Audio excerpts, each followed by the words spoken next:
A very warm and hearty welcome to everybody around the table, the council meeting. I'm the Municipal Manager, Colin Puren.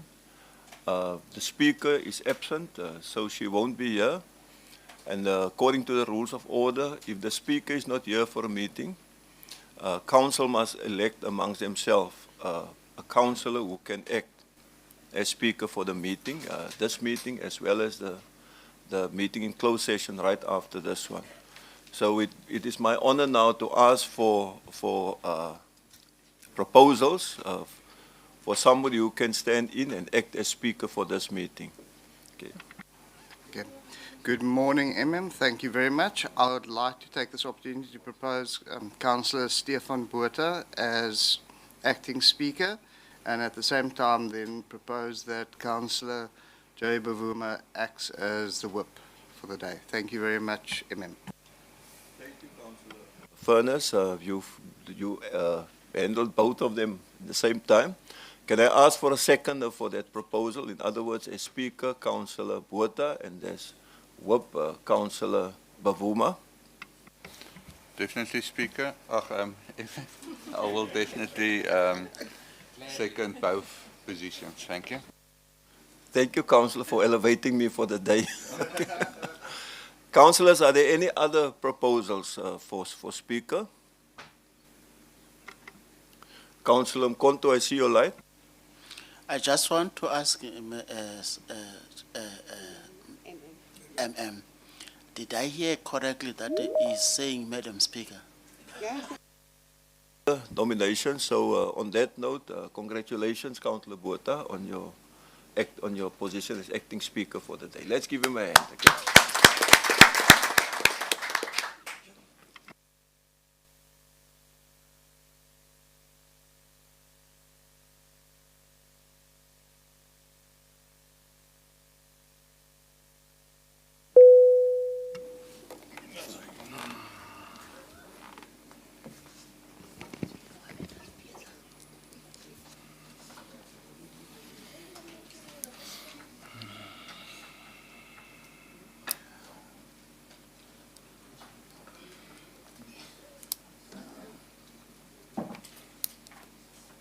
Right. Good morning, everyone. A warm and hearty welcome to this special council meeting this morning. I'm going to ask Councillor Mkonto to please open for us with a prayer. Thank you.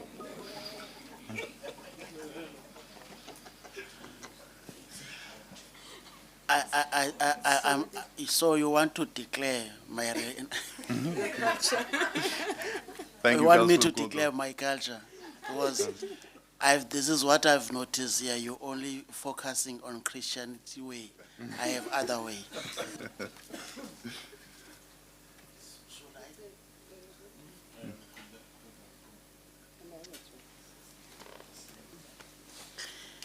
Ndawucela sithobe inhloko.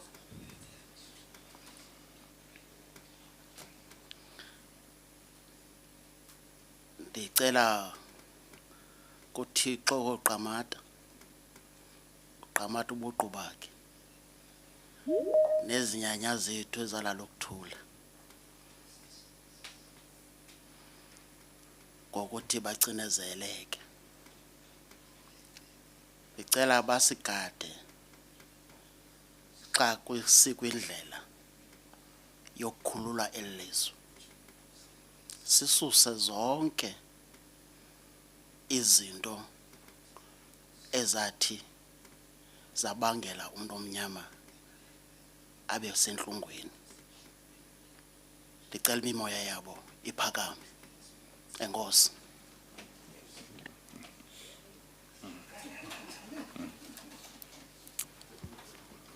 All right, then the attendance register is circulating. If everybody can please see to it that they sign it.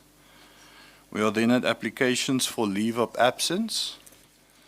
We have a leave of absence for the Speaker, Vanolia Fortuin. Are there any other apologies that have been received? Ronel? No, none. All right, thank you very much.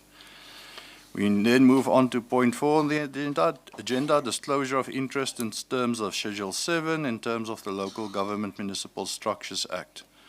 Are there any councillors who wishes to disclose? I see no lights. We then move on to point 5, disclosure of benefits in terms of Schedule 2 of the Local Government Municipal Systems Act. Is there any official who wishes to disclose? Nothing, Speaker. Thank you very much, That brings us to our agenda.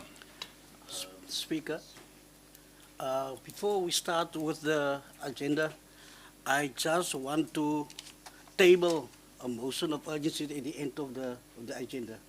All right, thank you. According to Rule 57 of the rules. Okay, I rule then that that motion will be tabled at the end of the ordinary agenda. Right. We then move on to the agenda.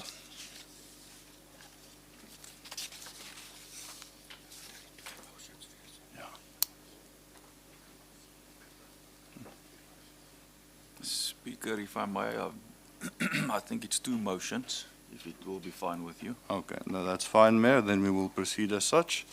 But first, we will go on with our ordinary agenda. We are at E141 of 05-2026, the 26-27 final review of the 5th generation IDP and the 26-27 MTREF budget objections, comments and recommendations and adjustment to documentation. Council has the item before them as well as the recommendations. Can I have a proposer? I'll propose, Speaker. Thank you very much. Is there a secondee? Thank you, Speaker. I will second. Thank you very much. Any comments? Councillor Bula, you may proceed. Thank you, Speaker. Speaker, I ask for the 15 minutes caucus, please, as the ANC. All right, we have a request for a caucus from the ANC. Are there any other parties at this stage who wish to make comments or inputs? None. We then grant the ANC a caucus of 12 minutes. 15. Thank you very much.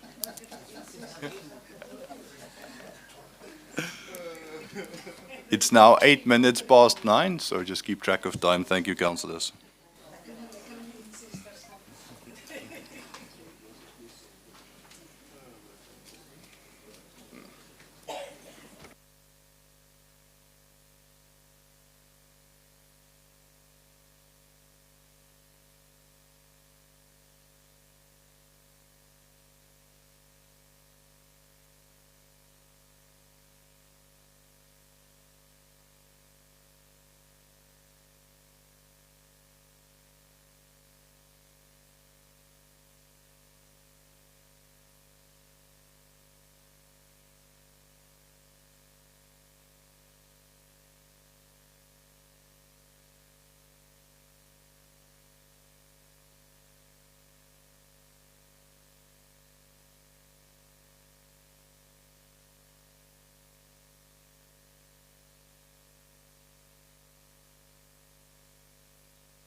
now 23 minutes past 9. 15 minutes have now passed. I've asked the whip to just go check on where the ANC is, and then we will proceed.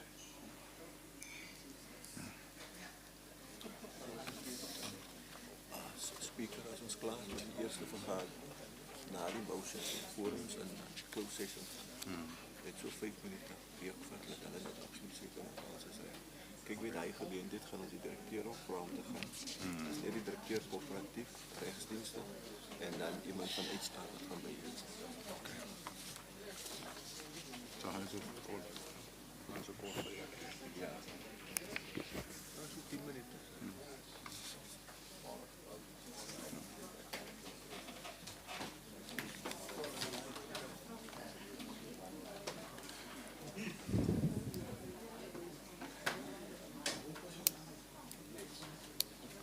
Thank you, everyone.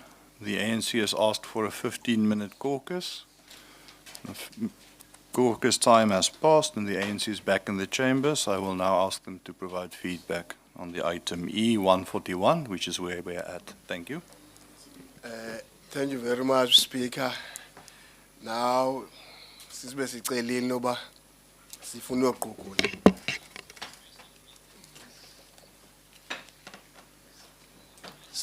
Sibuyile ke ekuqhukuleni.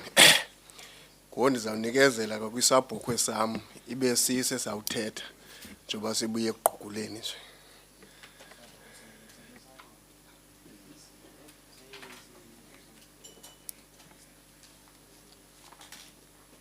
Ndiyabulela, Madam Speaker. No, not the madam. My apology. Sorry, Mr. Speaker. As you know, most we always speak with you, Madam Speaker. Yeah. Okay. On this one, kule ndaba lena yezi inputs esifakiweyo sihambelana nazo 100%. Kuba kudala lento ibhalwa phaya lento kudala nathi siyithetha. Le ndaba irregular expenditure. And also kwindaba yokubana xa kuthethwa kwi-minutes kukho into kuvotwe kuyo. Kuye xa kuhambile funeka kungathiwa hayi council, it's written by a council. Funeka ibhalwe as basigqibile apha ebhungeni okokuba it's a majority vote ethathe isigqibo. Enkosi.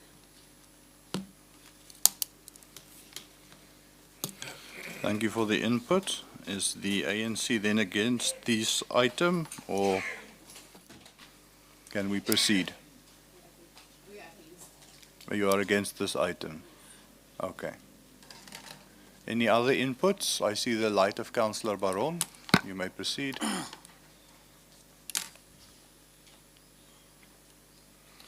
Yeah, thank you, Speaker. Speaker, just a comment at this stage from the side of the Freedom Front Plus. Currently, there's a growing concern about the inconsistency in the different IDP meetings or awards. At the one word, you can ask questions and then you will receive answers. There's interrogation at least. And in some meetings, you must just come and put your complaint paper and leave. So we need to address that because that is a growing concern at the current moment. The Freedom Front Plus will abstain from this item, but we will give our reasons after the budget item. Thanks. Thank you very much. Comments are noted. Patriotic Alliance. Thank you, Speaker. Ek wil saamstem met my twee colleagues wat gepraat het.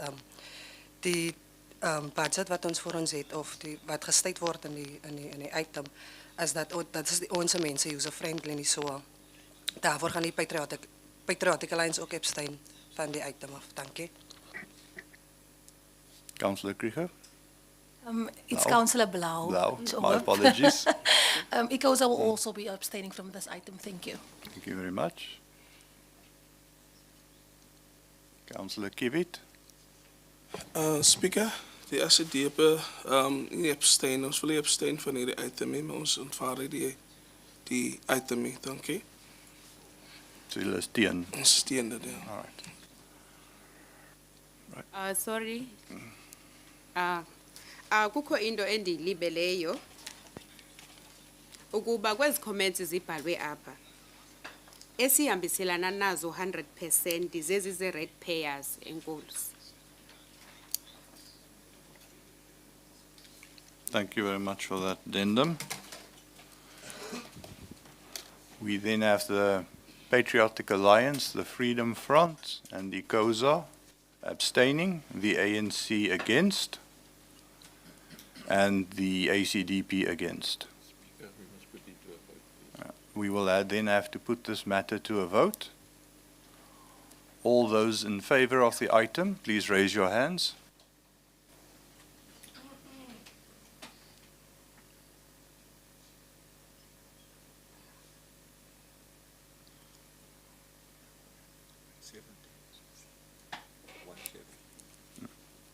We have 17 for. All those against the item, please raise your hands. The count is 5. All those abstaining. The abstentions, 5 as well. It's then recorded as such, and the motion carries. We then move on to item E 142, 05-2026. Provincial government comments on the 26-27 draft budget, the spatial development framework, and the integrated development plan, the SIME assessment. Council has the item before it, as well as the recommendations listed point 1 and 2. Can I have a recommendation, please? Who has the light currently? Okay, thank you very much. I would like to propose, Speaker. Thank you very much, Councillor Furness. Alderman Furness, is there a secundi? Yes, thank you, Speaker. I'd like to second. Thank you, Councillor van Rensburg. Are there any comments, any inputs on this item? Councillor Mkonto, you may proceed. Sorry.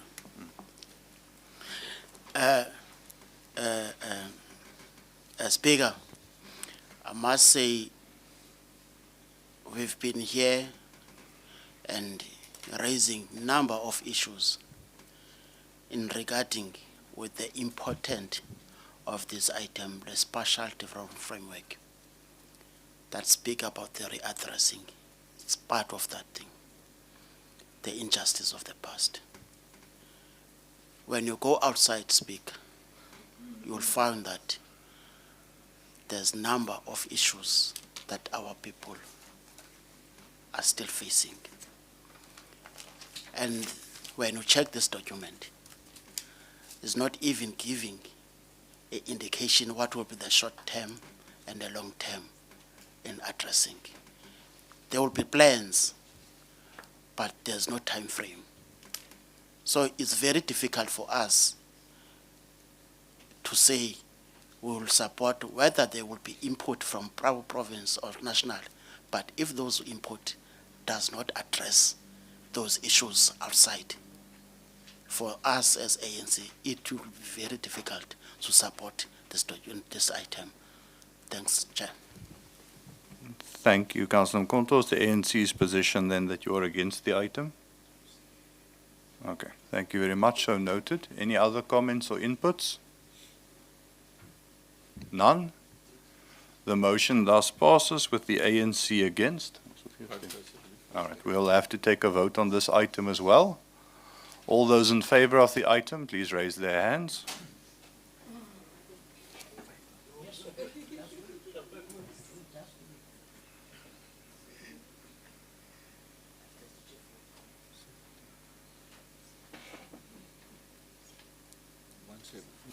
The count is 17. All those against the item, please raise their hands. The count is 4.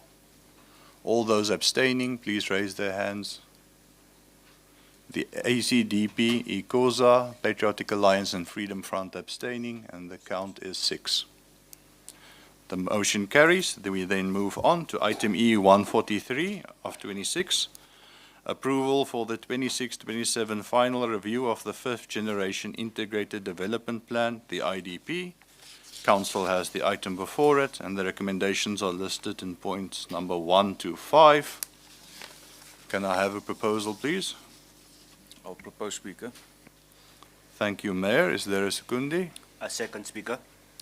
Thank you, Councillor Claassen. Are there any inputs, any comments on this item? Councillor De Bula, you may proceed. Inkosi, Speaker. Speaker, siyayijongile le item sayifunda sayiqwalaselisa kakuhle as ANC. Kudala manje sithetha ngezinto zewadi zethu mazenziwe. But uthi sojonga ziyabhalwa imali zide zisebenze. And senze loo nto leyo kusibe madola nzima siyi-ANC. Xa izinto sizibona zingenzeki uba imali zikhona. Ngokufitshane nje, Speaker, asihambiselani nayo le item siyi-ANC ngenxa yezizathu ndizibekayo.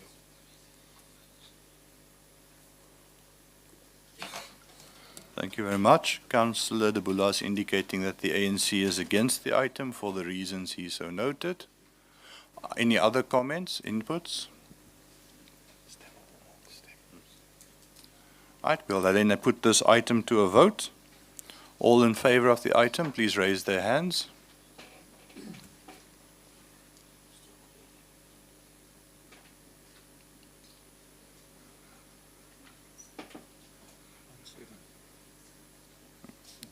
The count is 17 in favor.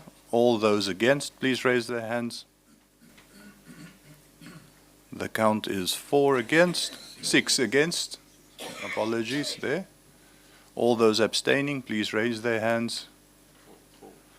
It's 4. It's the ACDP, ICOSA, and the Freedom Front abstaining. The count is 4. The motion carries. We then move on to item E144 of 26, approval of the budget for the 2026-2027 MTREF period. Council has the item before it and recommendations listed from point 1 to 11. Can I have a proposal, please? Speaker, yeah. Speaker, Executive Deputy Mayor, Council members, Municipal Manager, all directors, legal services, all officials, members of our community and members of the media. Today I present the 26-27 draft municipal budget. Mossel Bay Municipality has been continued to show its resilience against the backdrop of a fire, a water crisis, the foot and mouth disease, national disaster, as well as global instability that threatens to deepen economic challenges. On behalf of Council, I extend my sincere gratitude to our residents for their ongoing loyalty and responsibility towards the municipality, which has resulted in a remarkable 96.5% payment rate. We fully understand the economic pressure that residents face. I, however, urge every individual to continue paying their municipal accounts diligently. We can proudly acknowledge that the budget is fully funded. A fully funded municipal budget underpins financial stability, effective service delivery, and long-term community development. It ensures that the municipality can fulfill its obligations, implement critical infrastructure projects, and provide essential services without financial uncertainty. Our municipal budget for the upcoming year amounts to 1.98 billion rand for operational expenses and 317 million rand for capital projects. Of this, 205 million will be financed from the municipality's own funds, 73 million rand from new loans, and 39 million rand from grants and donations. The use of municipal loans for income-generating projects promotes economic growth, enhances financial sustainability, and strengthens service delivery without negatively affecting existing budgets. The bulk purchase of electricity accounts for 35% of the municipality's operational budget, alongside costs for purified drinking water, debt impairment, depreciation charges, personnel expenditures, interest payments, and council operations, which leaves us with very little room for flexibility.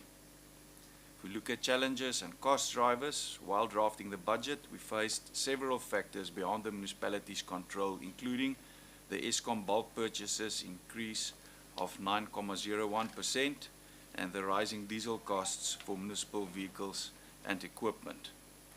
So the proposed tariff increases, we propose the following tariff adjustments: electricity supply 8.5%, property rates 5.8%, waste removal 5.5%, sewerage services 5.5%, water supply 5.8%.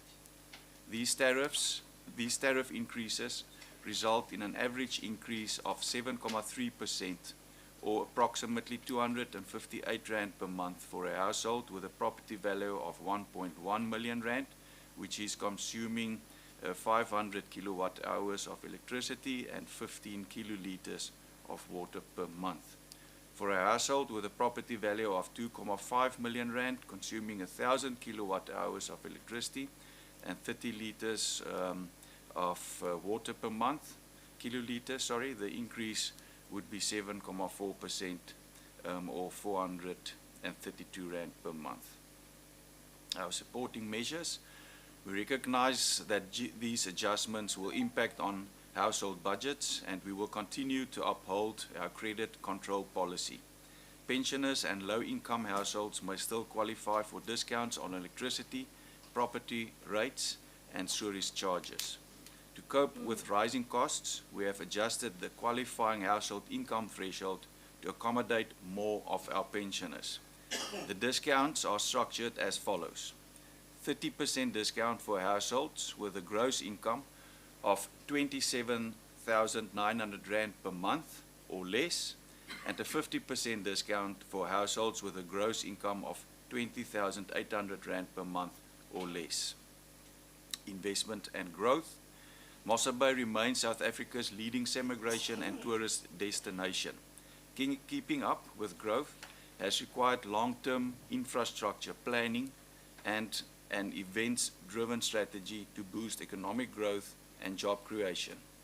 We take immense pride in the success of events like the consecutive Ironman 70.3 competitions, in which we've invested 2 million rand annually.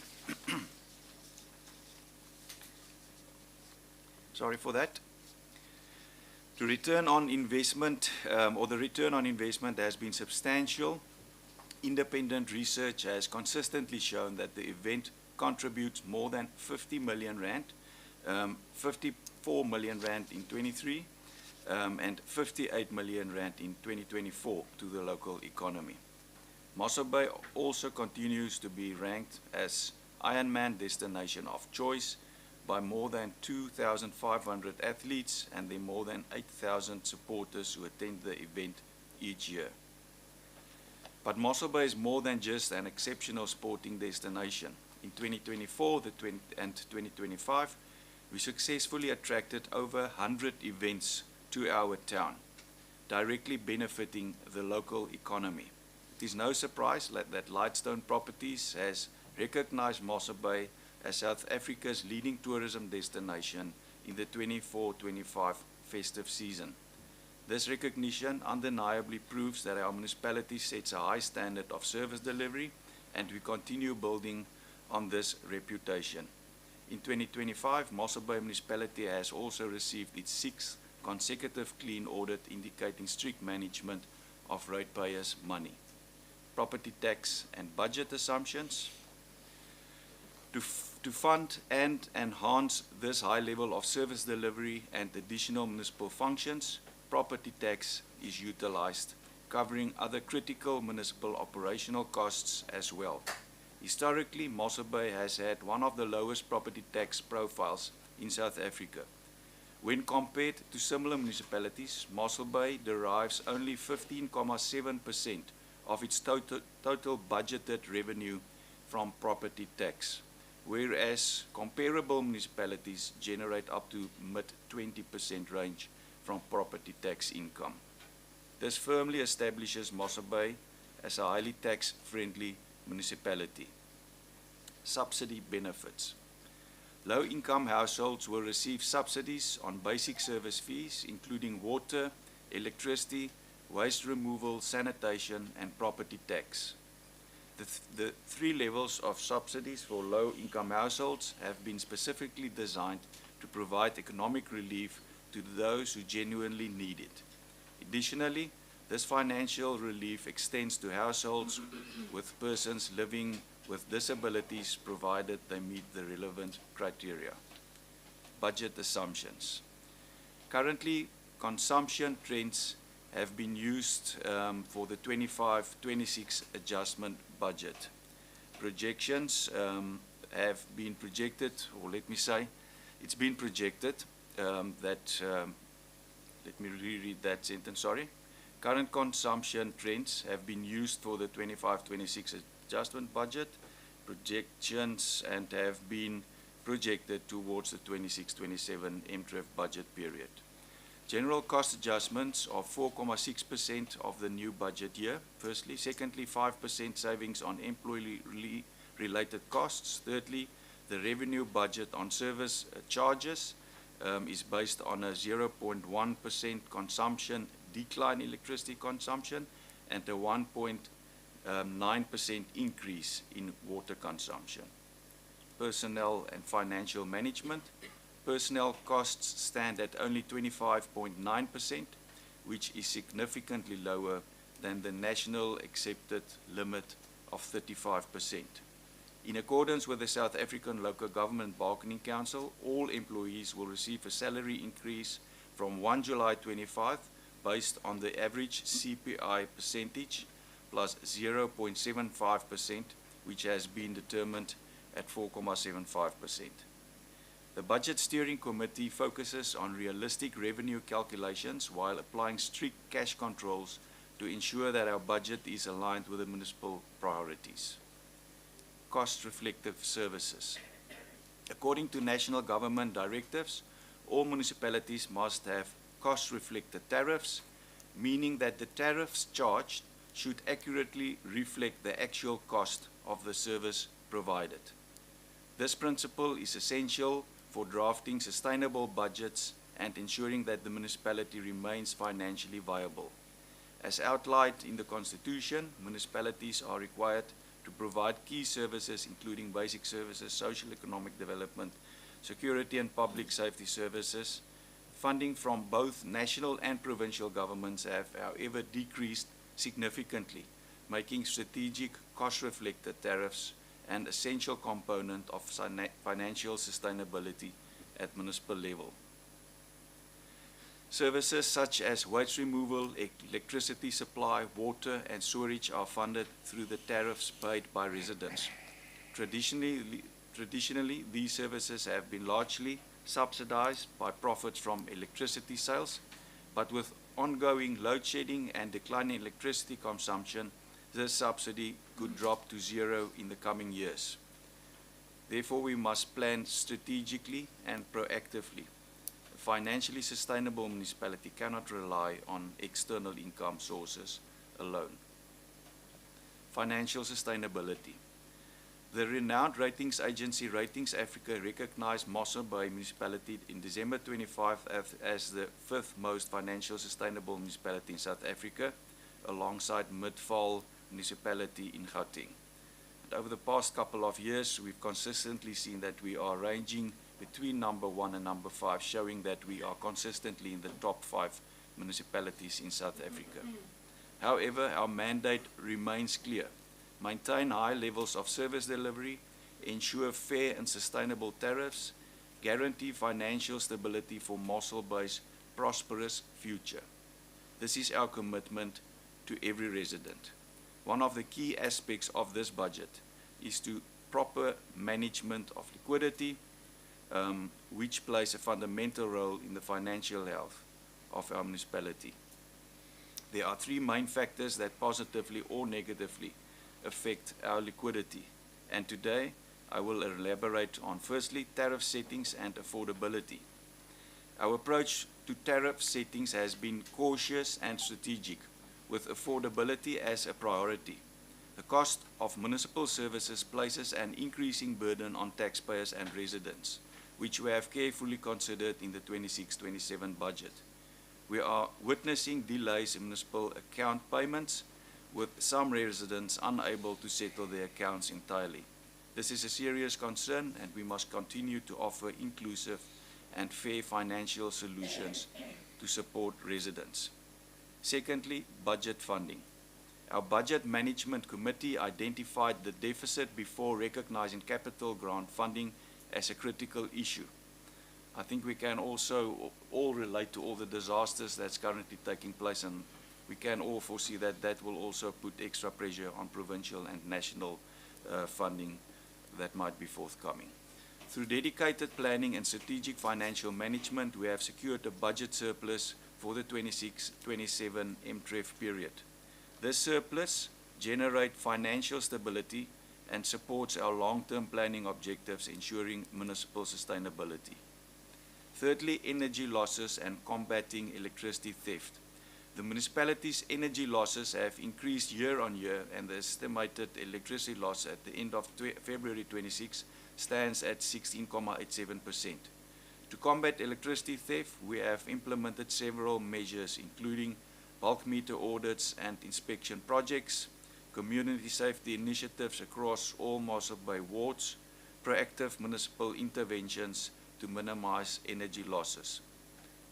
It is a misconception that electricity theft is limited to certain wards. It affects everybody, which is why we are taking proactive steps to address this issue. Investment in sustainable energy. Despite the cost associated with alternative energy projects, our investment in solar energy has already yielded positive impacts on key infrastructure. Over time, this investment will provide significant returns for taxpayers, ensuring the sustainable delivery of critical services whenever Eskom implements load shedding. Limiting peak consumption and tariff structures. The municipality pays higher rates for electricity during peak consumption hours, yet residential energy consumers continue to pay a fixed tariff, regardless of when they use electricity. This structure places a financial burden on the municipality, and if energy consumers do not reduce the peak time usage, we will have no choice but to reassess this tariff structure. We therefore urge residents to minimize peak hour consumption and adopt more energy efficient habits. In conclusion, this budget is a responsible and realistic plan for the sustainable development of Mossel Bay Municipality and our town. We remain committed to maintaining the highest standards of service delivery and will continue to maintain this commitment and continue with effective management to reduce the impact of external pressures on our residents and the municipality. I sincerely thank each and every resident for their ongoing engagement and support. I also thank each and every member of the administration and this council for their efforts to ensure we live in a municipality that works for its residents. Let us move forward together with responsibility and a vision for a stronger future. Chairperson, then there's just one amendment, and that is to, in the budget of Ward 8, to remove 1.5 million rand that's been allocated towards paving, that be removed or moved towards the infrastructure project under Director Naidu. We know that there's quite some challenges with water pipe maintenance, and the urgent request was received via Councillor Lodewijk Coetzee that we make that adjustment. Then at that point, Speaker, I can maybe also just congratulate Councillor Coetzee, who last night won an award at the National Architect, I don't have the right naming, the South African Institute for Architects, where he also won award, and as far as I understand, that doesn't come easily, so congratulations very much. It's nice to have also professional people in this council who's also performing and setting a good example and who's been recognized nationally. Thank you very much, Speaker. So with that, then I propose that we accept this year's budget. Thank you very much, Mayor. Can I have a seconder? Speaker, I would like to second, but I would like to read in a bit of a story, if you do not mind, and request one or two small changes on the budget. Are you proposing amendments? Yes, I would like to. I would Okay. like to propose an amendment. You can proceed if the initial proposer also agrees. I get an indication that he does, so you may proceed. Thank you very much. Okay. Then it is the following definitions should be removed from the SCM policy as they are no longer relevant. Designated sector means a sector, subsector, or industry or product designated in terms of Regulation 81A of the Preferential Procurement Regulation 2017. Then the definition, stipulated minimum threshold, means the minimum threshold stipulated in terms of the Preferential Procurement Regulation of 2017, 8.1.b. Then on the SAM policy, paragraph 15.2b reads the follows. Each delegate official is only allowed a maximum of 60 petty cash transactions per month. This paragraph should be deleted, as a petty cash function will be done electronically going forward with no limit being applicable. Then, Speaker, I've got one more. Then, a new CRD tariff for the proposed new Sunnyside Special Ratings Agency being 0.00035 VAT inclusive should be included in the 26-27 tariff list. The required legal and public participation process must still be undertaken, finalized before the SRA can be established. Council is required to approve the establishment of the SRA. Thank you very much, Speaker. That is what I'd like to second or bring in these amendments with. Thank you. Thank you. That's seconding with those proposals. Can we just have an indication from the mayor then that he Comfortable with the changes, Speaker. Thank you. very much? And then with all those amendments, the seconder and proposer having been tabled, can we have inputs and comments from the floor? I have Councillor Machesini for the ANC. You may proceed. Mandibulele Speaker. Ukusinika elithuba. Xa ngaba uMossel by council ingakwazi ukuthi xa yenza zonke izinto zayo yenza le budget ikwazi ukujonga izinto ezifunwa ngabahlali kwi-IDP apha ngaphandle ingancomeka kwi-service delivery kodwa ngenxa yoba ngoku ayikwazi ukujonga izinto ezifunwa ngabahlali kwi-service delivery kule budget nditsho seyiboleka imali ithembisa ngezinto uba kwawubhatalwa nge-tariff kawuyijonga ithetha ukuthi loo nto singu-ANC asikwazi ukuvumelana naloo nto uba izinto zabahlali zikhona kwi-IDP zingafakwa thina sivumelane apho kuba le budget intle sithi ke Speaker asivumelane nayo le budget ngoba ithethi nathi enkosi. Thank you very much, Councillor Machesini. Councillor Machesini indicating that the ANC is against the item. Are there inputs and comments from the floor?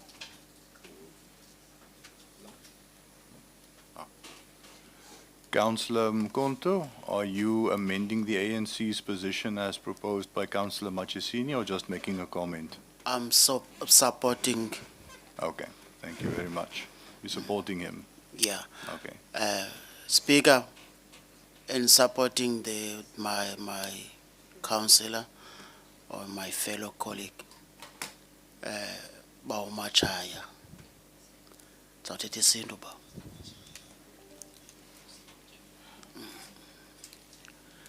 Umatyesile. Speaker, xa ujonga xa kuthebliswa le budget kumeya uqwalasela kwizinto ezininzi bekumele intoba ziyi-priority kakhulu kwibudget. Aziqwalaselwa kangako. Apho beza kuncedisa kwimeko ye-revenue yalo masipala. Ukwenzela intoba i-taxpayers zingayi kakhulu kwipokotho yazo. Nditsho loo nto Speaker ngoba phaa phandle ingakumbi kwiwadi endikuyo kumhlaba kamasipala kukho i-illegal immigrant ezisebenzisa amanzi kamasipala for mahala, ezisebenzisa umbane kamasipala for mahala.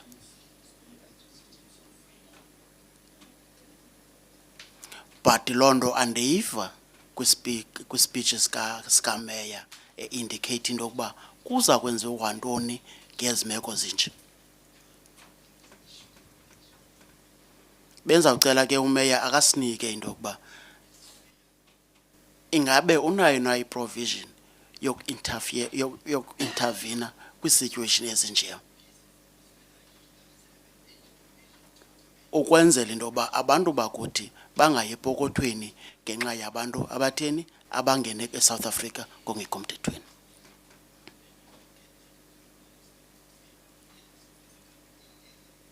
Uya kwi-shops my friend endingekho sure into yokuba ingabe zi-operator illegally na.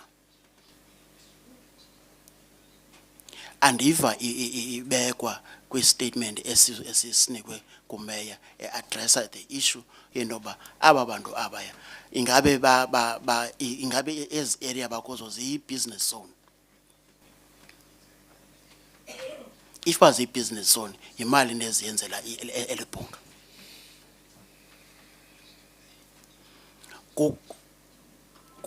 Kukho amaxesha besiye sifumanisa into yoba batswebe kwa umbane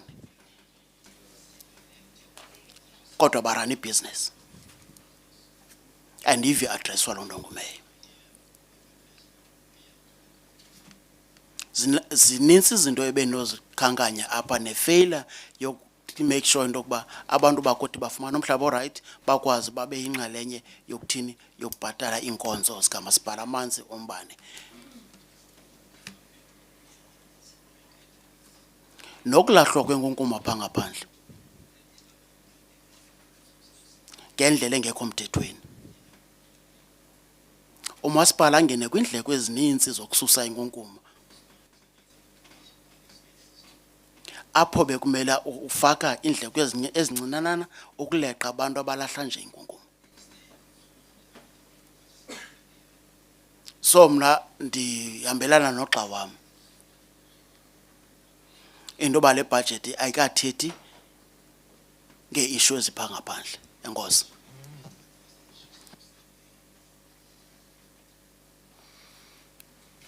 Thank you, Councillor Mkonto, then supporting Councillor Machesini with his inputs as provided. Councillor Baron, your light is on. You may proceed. Speaker, thank you. Speaker, thank you. Allow me first to thank the directors and the municipal manager for everybody that put in the hard work into this document. I know it's very difficult to maneuver in this difficult times. but thank you for everybody that was assisting. The first thing that I want to say is that the Freedom Front Plus, we asked for an extra category.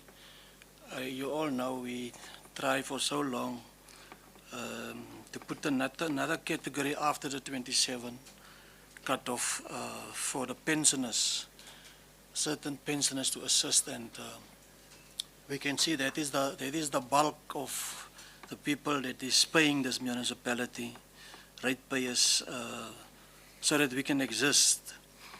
But definitely we didn't survive for the pensioners.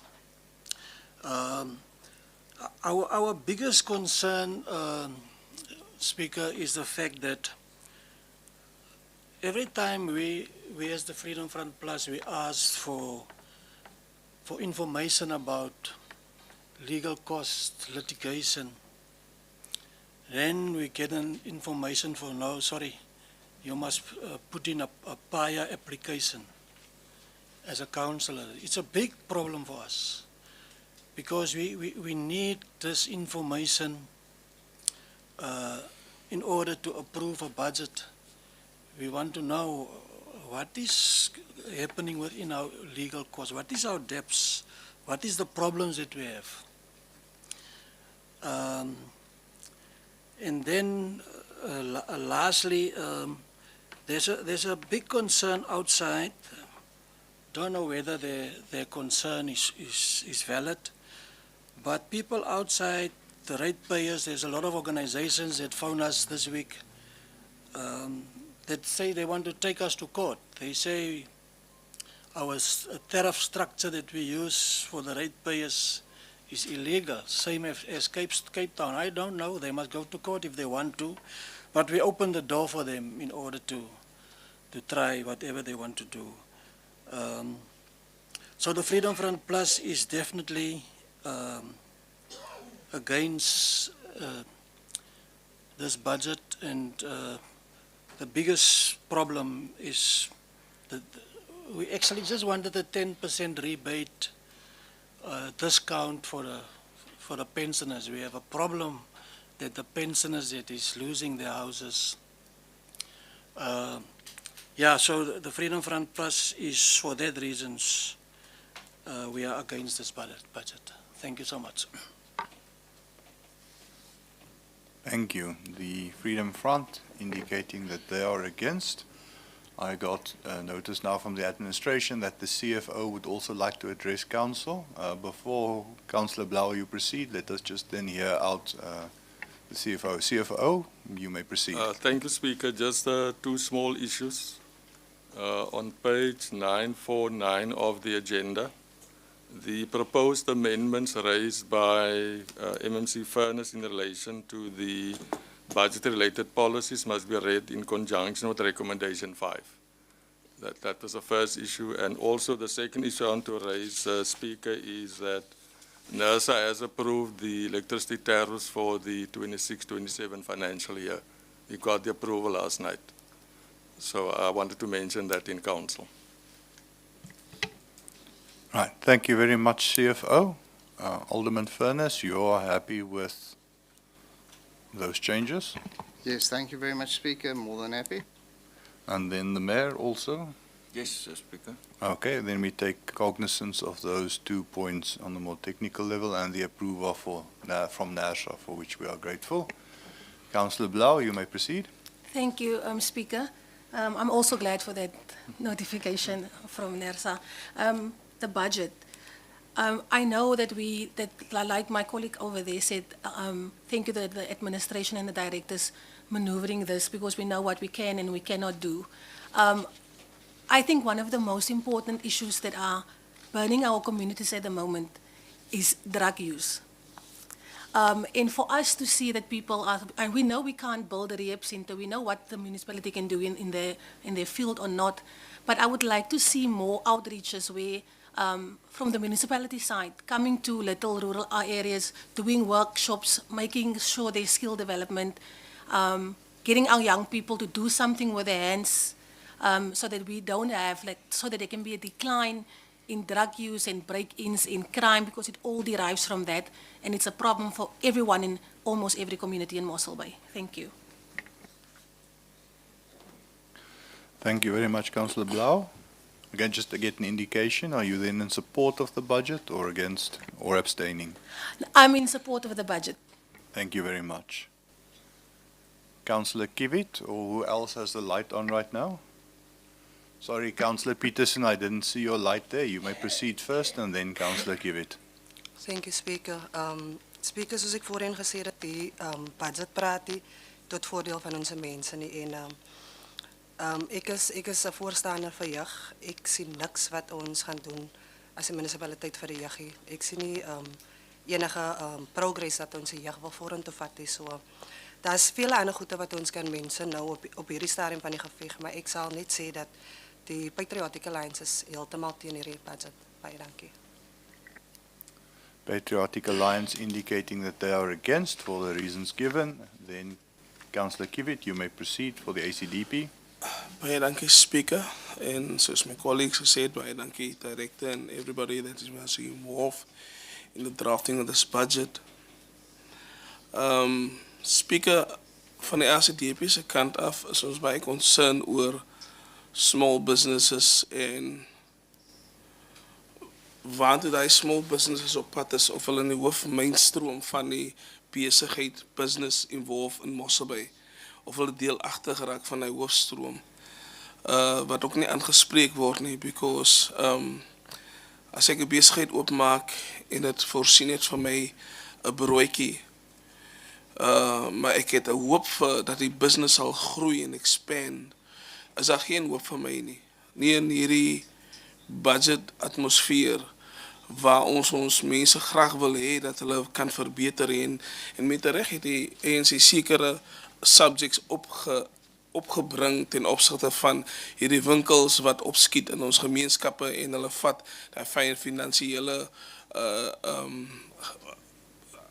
die finansiële voorsiening vir ons mense weg. Hulle vat ons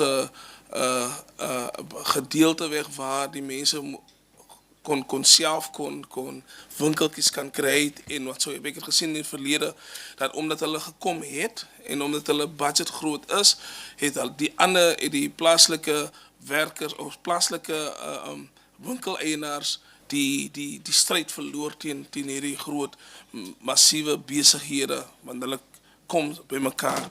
Ek sien nie die aanspraak teenoor dit daar nie. Ons collega's praat van die youth. Ek sien nie die uitbreiding van die youth nie. Ek sien geen toekoms vir ons jong seuns, jong dogters om te kan droom en dan hulle drome tot verwenslik nie. Daar is soveel situasies in ons gemeenskap wat aangespreek moet word. Dit word nie aangespreek nie. So op die ou end van die dag gaan ons sit met 'n gebroke gemeenskap. Op die ou end van die dag gaan ons sit met die ripple effekte van die feit dat hulle nie kan besigheid maak, die feit dat hulle nie hulle selfvoorsiening kan wees in opsigte van om hulle self te skiel en vorentoe te bring nie. En daarom is die ACDP gekant in hierdie budget. Ons word nie gesatisfy as ons een gedeelte van die dorp satisfy en het ontwikkel en die res van nalaat, gaan die res een of ander tyd 'n probleem raak vir ons in hierdie situasie. So as ons nie globalend heeltemal ontwikkel nie, dan baat nie die ontwikkeling net by een gedeelte nie. So die finansies wat ons regtig wil kanaliseer binne ons gemeenskap is om ons gemeenskap te ontwikkel. Is sodat hulle by 'n plek kan kom waar hulle selfs sustainend kan raak, sodat hulle deelagtig kan word van die mainstream finansies of budget wat deur die dorp gaan. Ons vir die afgelope 90 jaar of 30 jaar wat die DA involve in beheer is van die dorp, is daar niks blywend in ons gemeenskap gesien. Ek self het nog niks blywend gesien waar ons gemeenskap ontwikkel word, financially ontwikkel word, besighede bekom en besighede en deel raak van die mainstroom van ons budget nie. En ek kan dit ek het 'n paar jaar terug het ek hier in hierdie office ook met die MM en met die dus nie die MM nou nie die MM wat se naam, maar die Meyer ook, die Meyer van der Merwe. Ek het met hulle gesels. Toe het ek vir hulle gesê ons het 'n probleem, ons wil deel word van hierdie budget. Ons wil deel word in die hoofstroom van hierdie finansiële budget. So ek stem saam met al die kollegas wat gepraat het. Ons kan nie ons mense vernaal, ons kan nie ons mense agterlaat nie. Want as dit gebeur, gaan dit 'n ripple effek hê op die ou end van die dag in ons gemeenskap. Ons gaan meer erger probleme sien. Ons gaan meer erger kinders sien wat in drugs verval is. Ons gaan meer erger sien kinders wat in crimes involved raak. So die budget moet daai goede aanspreek. Dit moet dit aanspreek sodat ons hier vandaan kan gaan na 'n plek waar ons sê nou is ons op die regte trek ten opsigte van die budget en ek dank u. Thank you, Councillor Kiewit. The ACDP indicating that they are against for the reasons provided. I see the light of the Mayor. Mayor, you may proceed. Sorry, Councillor Kutse, you are before the Mayor. You may proceed. Thank you, Speaker. Before the Mayor gives feedback on this, I just want to state that I think it is of bad taste to say that the DA didn't deliver. We have to remind ourselves within our core constitutional mandate. We are mandated to deliver core basic services. So within that, this municipality has delivered throughout, and to maintain quality of basic services are essential. Many of the failures that's been mentioned today and also discussed yesterday revolves around national government's failure in terms of the various other functions of national government that is forced down onto the local municipality to step up in some way within the limitations of legislation to try and deliver safer communities or economic growth. But we are limited in terms of legislation, and we need to remember that the services we deliver are the basic services to the residents. We can't digress from that, and that is what the Mayor's budget is driven on. Thank you very much, Speaker.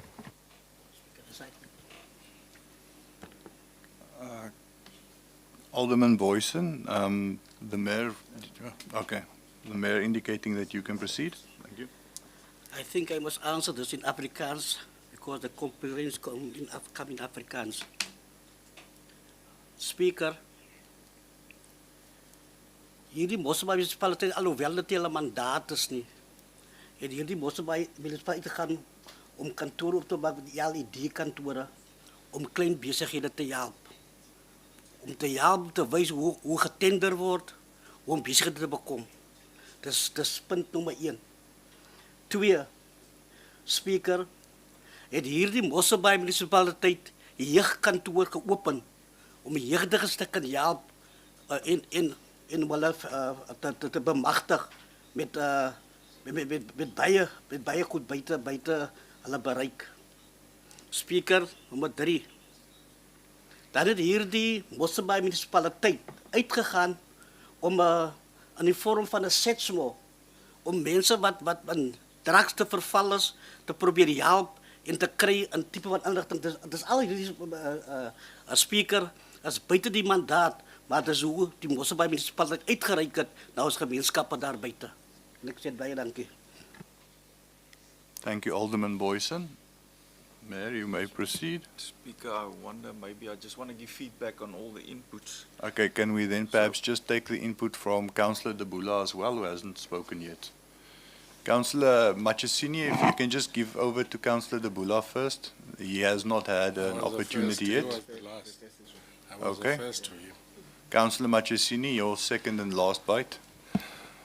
Enkosi Speaker.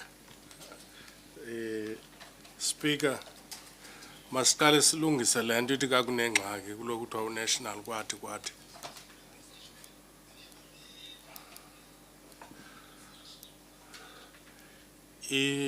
Urhulumente usebenza ngamagxa amathathu.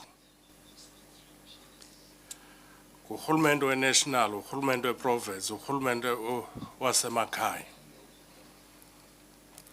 Urhulumente omkhulu, o-national, ufaka imali. Athi urhulumente ophakathi ayidivide le mali koomasipala.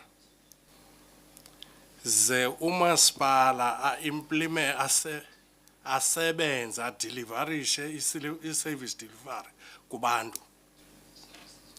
Yes, siyayazi loo nto yenziwa ngokwemithetho. Ayenziwa nje. Yeke into kangaba kufeyila umasipala wase-Mossel Bay uloku uyisa urhulumente omkhulu. Urhulumente akenzi niks omkhulu ufaka imali qha. Yinto ofana uba uyazi leyo. Xa ngaba anikwazi urhulumente omkhulu kayisithi masenze i-IDP. Siplene ngokweemfuno zabantu. Wayenzela uba iimfuno zabantu bezizo ezihamba phambili kumasipala wasemakhaya. Ke ngoku kawuhluleka ukuyenza loo nto nika abanye ke kawufuna. Enkosi ke ndiyabulela. Councillor De Bula, you may proceed. Enkosi Speaker. Speaker, ingxoxo iyanda nge-reality ezithethwayo apha. Through wena Speaker, u-Alderman Boyzini utatshe into apha. Yono small business okanye subcontractors ezikho apha eMossel Bay. Nge-LED. Zingaphi abazinikileyo zingabo abangazinikanga kudala zifakile. Waphinda through wena Speaker Alderman Boyzini watatsha into yabantu abatsha. Bangapha abantwana abatsha baneskili before bayaphuma banceda umasipala bangancedakala ngemali abangenayo. So ezinye izinto ngase sizithethe sizitsho nobana nxa zenziwa calanya zenziwa se-Greater Mossel Bay. Kunomntana wenzela i-donation ofuneka odlala eGauteng akancedakalanga umasipala. Ebebhalela umasipala ucela uncedo. Akancedwanga la mntana. Ingongomntana oqala. Yilele nxa sithetha le ngase sithe nxa siyaba sithetha ngento esazi nobana siqinisekise ngento esiyithetha ba siyenza ngendlela e-right wonke umuntu uyanceda umasipala kwakunceda abantu abathile. So asifuna uthetha kakhulu Speaker. Sibhlungu thina. Baninzi abantwana abangancedakali. Kunabantwana abadlala isoka apha. Abancedakali for udlala i-playoffs ubodlala lanto ka i-trials. Kwezinye ikhaya kwezilanto kwezinye province. Ngenxa amakhaya bayahlupheka. So nxa ukuthetha makuthetha umuntu athethe into yazi into bana lena ithetha uyayazi. Because you come uthetha abantu abatsha uyasithatha. Akukho umntana oyi-1 kwagrowa ngumasipala apha sibe nebhongo ngaye odlala isport. Enkosi Speaker. Thank you much for your inputs, Councillor De Bula. Councillor Prince. Thank you, Speaker. Sorry, Speaker. just before you proceed, are you in support of your whip in her position, or are you changing the patriotic statement? Nope. In support? Then you may proceed.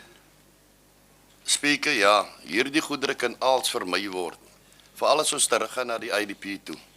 Die IDP, as ek nou praat, ek praat nou van my wijk self. Ek het 2 areas, is die Almeida en die Lutherse kerk self waar die 2 IDP's afkom. Wat ontbreek regtig by die IDP's is die direkteure. Ek sê dankie vir Elise Nel, direkteur Elise Nel. Ek sê dankie vir haar want sy is altyd in die Almeida. Maar u weet wat nee, die IDP's die walk-ins werk nie in ons areas nie. Nou wat gebeur is dat as ek kyk aan Tarka stuur hulle van die amptenare net.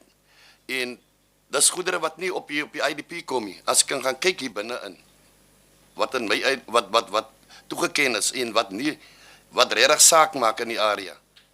So as ons die direkteure kan het by die volgende IDP's wat sal volg, sal dit baie belangrik is dat die direkteure daar moet wees, want soveel so, as ek kan kyk net aan vir my word gesê dat die Almeida sportgronde behoort nie in Ward 9 nie, hy's in Ward 12. Maar dan kyk jy wat maak hulle in die IDP, hulle vat uit Ward 9, net vat hulle om byvoorbeeld parking area, 690.000 rand uit Ward 9 uit na Ward 12 toe. Dan kan ek aangaan, die speed bumps, die sypaadjies en die curbs, wat nie in Ward 9 moet gebeur nie, maar dit gebeur in Ward 12, maar word uit Ward 9 se budget uit dinge se. So as die direkteure daar kan is, want ek weet nie wie, ek is bly as hulle dit opstel, maar hoe hulle dit opstel, dis regtig, dis iets anderste. Die ander ene oor die jeug, om terug te kom na die jeug toe. Die jeug is goed en wel wat ek gehoor het, wat edele Boysen gesê het. Dat daar is programme, maar onmiddellik na die programme dan verdwyn die kinders. Dan verdwyn die jeug, sal ek sê. Wat hier moet gebeur is dat kom ons moet die jeug aan die hand vat. Ons moet regtig as ons die programme aanbied, moet ons vir hulle 'n plek hê waar hulle na toe kan gaan.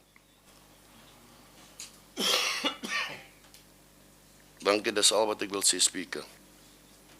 Thank you very much, Councillor Prince, then supporting Councillor Peterson in the position of the Patriotic Alliance. I see no other lights. Mayor, you had your light on previously. Do you want to proceed? Speaker, yeah, just a few comments and also all the inputs been noted. Thank you very much. I can just maybe go through it point by point. Firstly, in terms of Councillor Mkonto, that there's no budget for illegal immigrants and so on.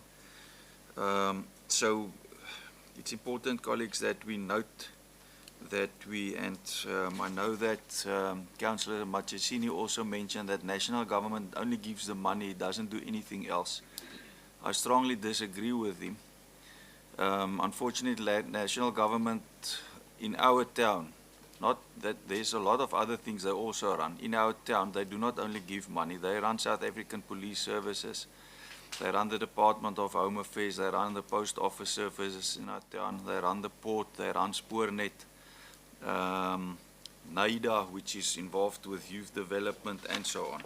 So that's just, there's a lot more. So I think definitely I must just make that correction. It's not true that national government only gives money. They're definitely a partner in this.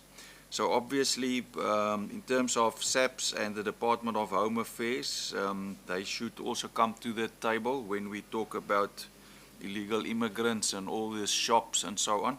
From the municipality side, we are definitely checking the licenses, and at this stage, obviously, we try to enhance what they're doing, and you know, we've spent money on that, and you will see now, if you look on the photos, we're busy now with a march about illegal immigrants, and you will see the municipal vehicles we bought. It's right in front of the convoy with the public order policing, and you will see that our municipal officials are assisting the South African Police Services, and we've got a very healthy partnership. So that's a partnership. We work together, and there is definitely, in terms of our budget, there's a lot of money that goes towards law enforcement, all those vehicles, the petrol of it. So it's also not true that we don't budget for it. In fact, there's millions going towards that. So that's maybe just a correction. We just do it through law enforcement. There's no line item directly for illegal immigrants or illegal shops. But I do agree, I know Councillor Kiewit also mentioned it. I definitely agree that we don't want illegal immigrants running shops or businesses and taking it away from our community. Obviously, we must differentiate. Some of the immigrants are legal, and then they've got a right to be in this country. We must also understand that within the whole continent, we cannot make all our brothers angry at us and just kick them out of our country. If people are legally in our country, we must respect the law. We're part of an international system, and we cannot just say everybody must go. But yes, definitely, if people, they're illegally here and they're doing illegal things and they're illegally doing business, then I agree fully. And I want to thank Councillor Leon van Dijk and everybody, Mr. Williamson and his team, who's continuously working. And you will also see in the budget, we're going to up the amount of people who can assist us with law enforcement. Then in terms of Councillor Baron, thank you also for the input. We did increase the qualifying criteria, Councillor Baron, for people who's on pension and the elderly. So we spread the net so that more people qualify. I hear what you ask for is a flat rate, or flat rebate for everybody. At this stage, I think we can simply not afford it. We just can't afford it. That's the problem. So at the end of the day, we must see what's affordable for us as well. I know it's also about affordability for the resident. It's very difficult. That's why I'm also so worried about national funding with all the disasters. I mean, at the rate we want the Premier and the Western Cape Cabinet to fix roads and bridges and stuff, I mean, it's expensive stuff. That's washing away each and every year now. We can be for certain that some of the money that would have come to us is now going to be used for that. And that is obviously of great concern, but we also need those bridges and that infrastructure and so on. So it's very tough, especially with all the national disasters we experience. And I mean, it's not sustainable. So it's really, really giving me quite a headache. And I suppose everybody in here, I'm very worried. I'm glad about the new white paper they're working on, looking at new ways how you can fund municipalities. I mean, our funding system is like 32 years old. It is not working anymore. We pay a lot of taxes nationally, and we do not necessarily see the fair share of what our residents pay coming back to our residents. So in a way, the white paper is addressing that, and thank you also for the legal team. Yesterday, we debated that again, and some of the inputs from our municipality will also go towards the white paper. They're busy with the draft white paper. Then in terms of Councillor Blau, I can just mention, yes, I do think that we should do more. The problem is same as with safety. The Department of Social Development, they're supposed to assist us, and I know their budget is also under pressure. They're part of the Western Cape government, national government. Some of these disasters also fall under national, but yeah, there's pressure on the fiscus and on our funding models, colleagues. That's just the truth of it. So we need to see how we can come up with alternatives, with partnerships. Then for that reason, I spend a lot of time of Director Nell and her team come and sitting in my office, Councillor Nicholas Boyson, speaking with people, with NGOs. Last night I attended a fundraiser for an NGO. Last Friday night I attended a fundraiser where they're running the museum, NGO in Grootbrak. 2 days ago I had 3 ladies from Kwa who came to my office. They've got 3 NGOs, all of them assisting. I gave from the mayoral fund small amounts to them, and they came back to say thank you and to come show us the winners of the competitions they had to do fundraisers. So I mentioned it last night again, and to these people and everybody who's coming to my office. It needs to be a partnership. It's not our mandate. We don't have a budget for social upliftment, unfortunately. So we need to see how we can work with partners. And at this stage, I'm very proud of the fact. So next Friday in Herbertsdale, we will launch a new research campaign that is spearheaded by the Utrecht and UCT University. And that's also in collaboration with the Prince Claus Foundation, and then also with UNISA. Some of the one professor also did a study on social ills and how to address it. So they're going to do a pilot study in Herbertsdale. It's been funded by the universities. There's various professors involved and so on. And at this stage, we're going to see, so the research is going to go, what is the demographics, what's the challenges, and then they're going to try to come up with solutions in terms of skills development of the parents and so forth. And then if that works, then we're going to, and they ask, what can we do further than that? They said, let's first see if this works, and then we can roll it out to the rest of Mossel Bay. So my dream is that we will get that right. And then obviously we've got officials who assist with that work and so on. Then in terms of Councillor Peterson, in terms of the youth, I agree we can do more. I've had meetings with NAIDA. At this stage, they've got a brand new chairperson and a new young board, which is looking they're looking very energetic. So we're looking at how we can work closely together with them. Once again, also in partnership. But yeah, we are very proud of the youth office that we've got, and some of the programs. I know we've got a youth cafe, we've got a youth office in Dalmeida, and there's some stuff happening, but I agree, not enough. We can always do more. Then in terms of the Councillor Kibitz's input, in terms of small business, our job, I agree with Councillor Lodewyk, our job is to see how we can create, we cannot create business. We need to find ways in which we can assist and create an environment in which businesses can function.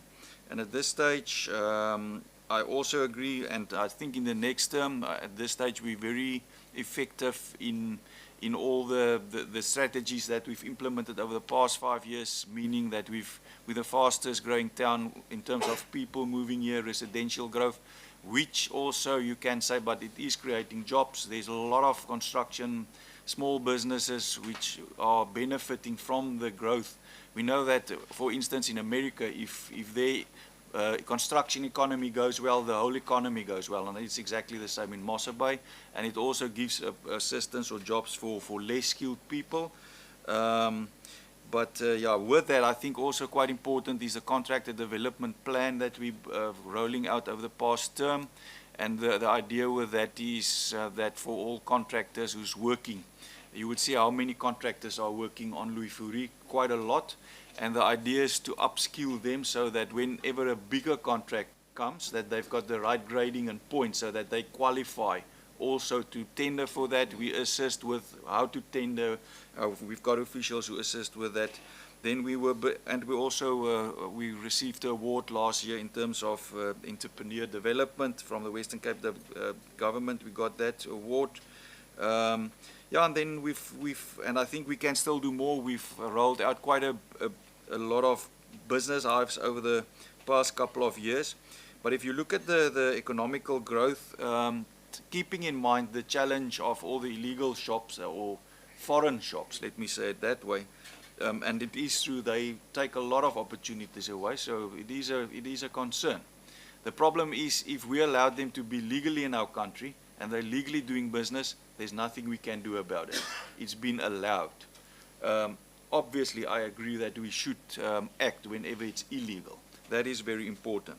But if you look at our small business, informal trade in Kwa, Asla, I mean, it's moving. We've established a beautiful business area in Kwa with a new spa with nice shops there. There's a Steers, there's a McDonald's, there's a new pharmacy. In fact, there's 2 pharmacies and so on. So I agree that's a bit more formal, but around that, if you go and look around that, I was also a small entrepreneur. I used to sell fish. You need to start somewhere. But I agree, and that's why I also spoke with NIDA, that we see how we can get mentors. If you've got these, and we've got officials who assist with this.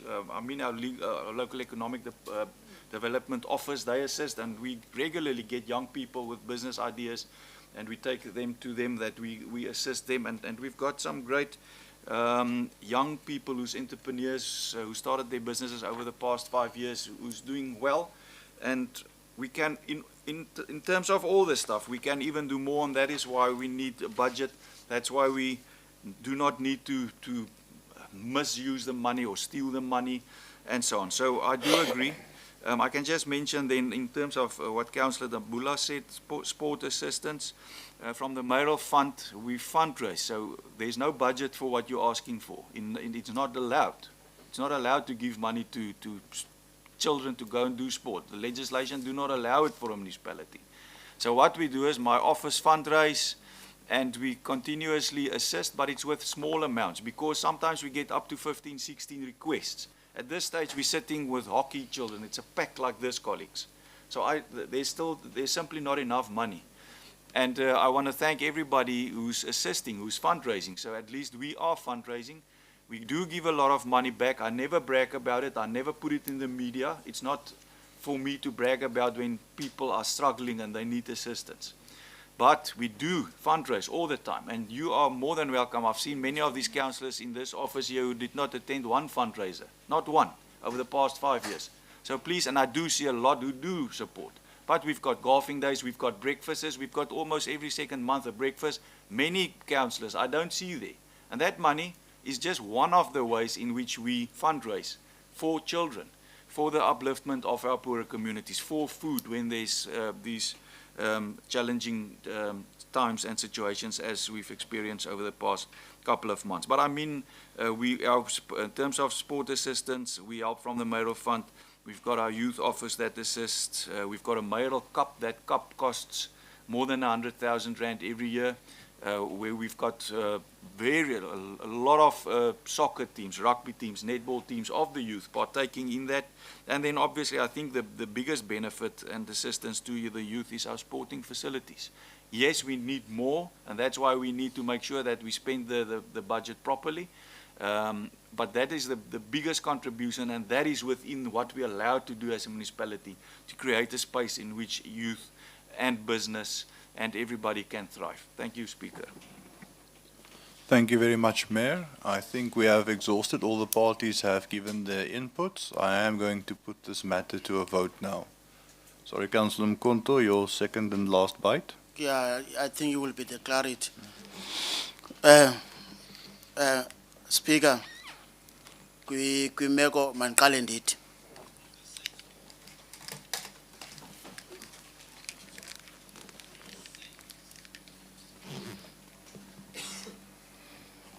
ndicela inazika intetho ebendiyithethe ngaphambili irekhodwe as such.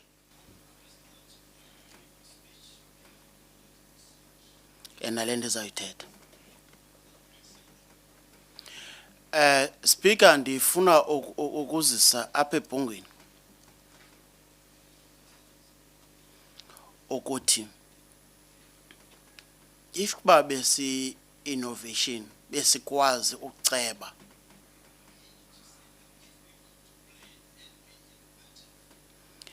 besinokwazi ukudila nezinye ingxaki ezisebenza sibalile. Ndifuna ukulungisa kwindawo into yoba andithi makubhajethelwe i-illegal immigrant.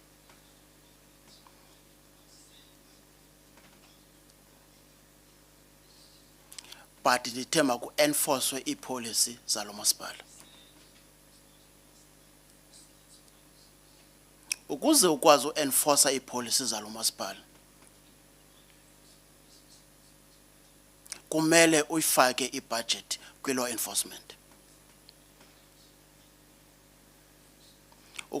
Ukwenzele i-law enforcement i-enforce i-laws ezizakwenzela into yoba bakhuseleke i-taxpayers.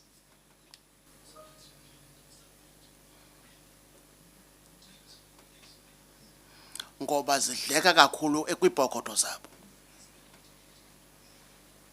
Bebhatala amanzi ayuzwa for mahala zi-illegal immigrant.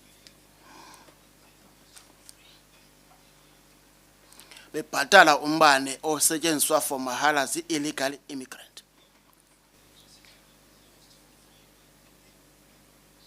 If by enforcement ibisenzeka ngendlela eyiyo okanye ibhajethelwa ngendlela eyiyo, ukusha into yokuba abantu aba bazi illegal immigrant ezihleli kumhlaba kamasipala for mahala kokuqala.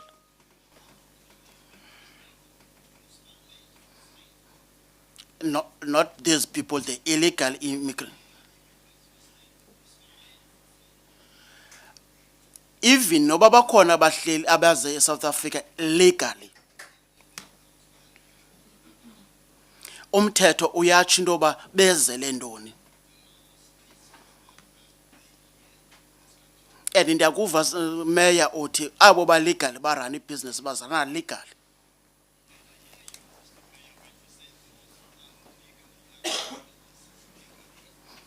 But ndifuna ukuphikisana nawe, akho nomnye umuntu osuka ngaphandle orana ibhizinesi eSouth Africa irana legal if bakakwazanga khupha more than 5 million as an investment eSouth Africa.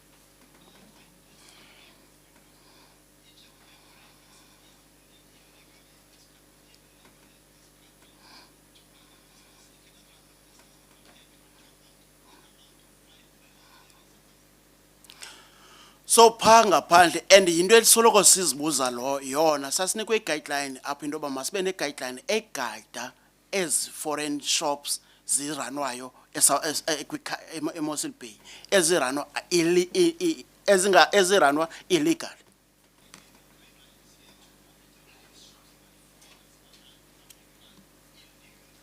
Sisalindile into yoba lo guideline ikwazi uenforcewa kube kwipolicy yokunantsika yokugada izinto.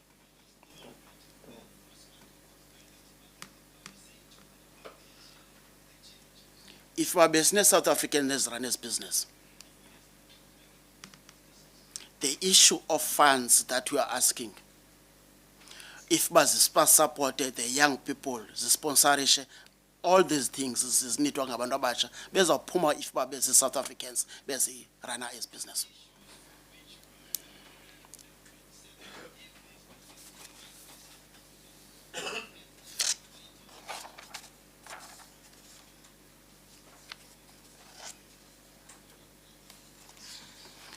So ndisamile meya kwelithi into yokuba into eyenzeka phaa ngaphandle ibangela into yokuba sibe nezingxaki sinazo ukuze siphume. Mna icebo lami into yokuba maku-enforce laws, enforce makwenziwe ii-policies, ii-policies zi-enforcwe ibinasika yi-law enforcement.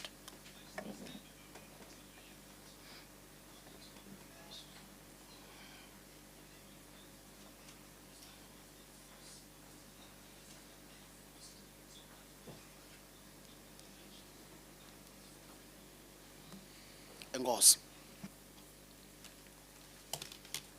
Mayor, if you would like to respond. Speaker, I don't know why we're fighting because we agree with everything. But I think Councillor Kontus is angry with the wrong people. We are not doing border control. We are not the cause why people are illegally walking into the country.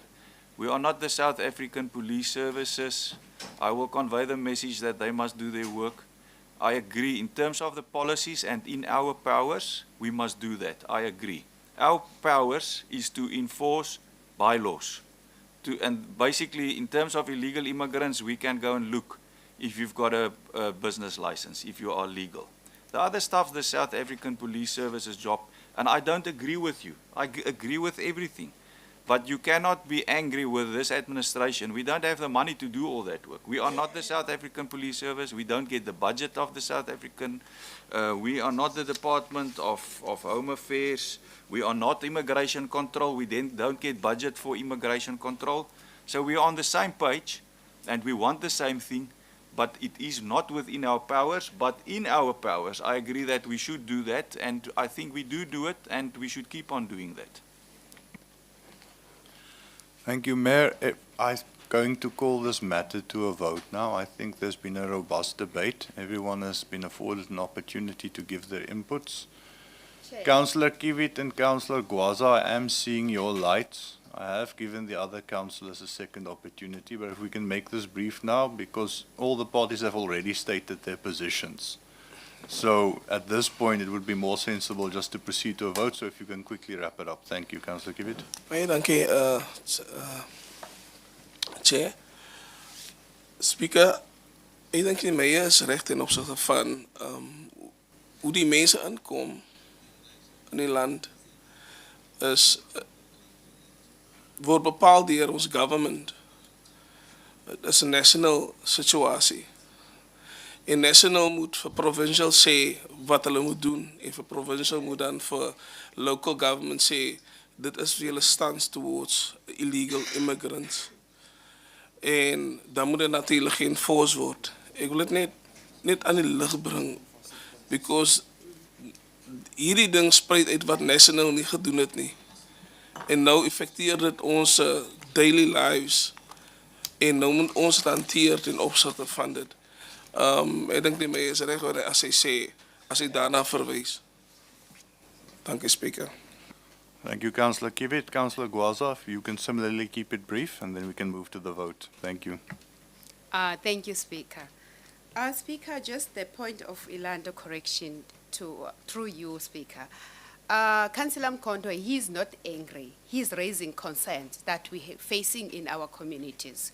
And also, we were given our guidelines to enforce the laws. So everything is happening, and there's lots of these shops that, when it comes to comply, they don't comply. Because when you run a shop, you can't stay in a place where you run a shop. There's cats, there's everything in the shops. Thank you. Municipal Manager, I've already ruled we're going to vote, but I'll give you a brief chance as well, since you are the head of the administration and you haven't spoken yet on the budget. You may proceed. Thank you, Chairperson. I think I agree with Mayor. We don't disagree with the councillors. And I also don't want to create the perception outside that we are not acting when we need to act. Some of you will remember that last year, before the end of the year, we ran an operation in that area there, after members of the community came to bring addresses for us. Not so long ago, I think a month ago, the same thing happened in Mountain View. A resident there was brave enough to inform us, Mayor, about 3 house shops in Mountain View. We went out there. It's a pity, Mr. Williams. Our people went there and they charged those people because not one of them had a business license. So what I want to say, Speaker, if we get the information, we don't sit back. We make plans to go into the areas and to act against those people who are illegal. So I don't want the impression to go out. If any councillor have got information for us about a specific address, bring it to us. It's true, we don't have 100 people in our law enforcement. We are very, very thin. But we work with the SAPS, we work with our own units, and we go into the areas from time to time to act against illegal people. So there are actions against them, Mayor. It's just that our resources are not what we would like them to be to get everybody out in the end. Yeah. Thank you, Speaker. Thank you, MM, for that feedback from the administration. I'm now going to put the budget to a vote. All those in favor, please raise their hands.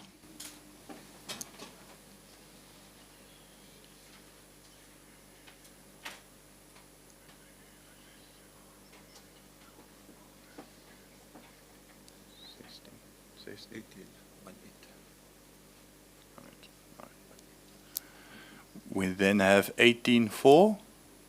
All those against, please raise their hands. 3, 6, 7, 8. All right, so we have 18-4, 9 against. Any abstentions? I don't think there are. Everyone's raised their hands. All right. The item thus carries and the budget is passed. We then move on to the next item, E145. Hosting of Ironman African Champions, Mossel Municipality. Councillor van Dijk has indicated that he needs to attend to some functions and we are going to excuse him. Similarly, Director Nell has gone to join an interview session and we also excuse her in her absence. Thank you very much. Alderman Furness. I want to propose the item. Thank you very much. Is there a secundi? Yes, you do, Speaker. Councillor Kannemeyer. Thank you, Councillor Kannemeyer, for seconding. Is there any comments on this item? Any inputs?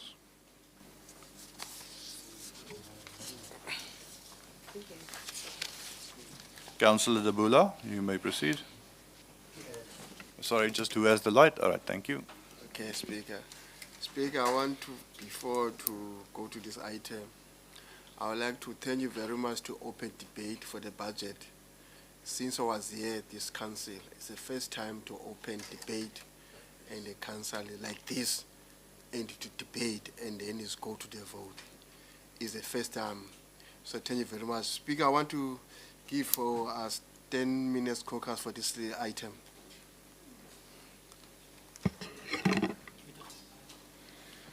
It's now 52 minutes past 10. I will give you until 11. This item was in the agenda previously. I think it should have been covered, but I will grant caucus to the ANC until 11. Thank you. Council adjourned.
All right, it's now 4 minutes past 11. Council is reconvening. We are at item E145, the hosting of the Ironman Africa Championships, Mossel by Municipality. The ANC asked for a caucus. I'm going to ask them to provide feedback to council now. Nkosi Speaker. Speaker, i-item asinangxaki nayo si-ANC. Qha into esiyicelayo si-ANC into yokuba xa ikhona le program ka-Ironman, noko makubekho uphuhliso silibonayo kubantu abatsha nabantu abathabatha inxaxheba kuyo.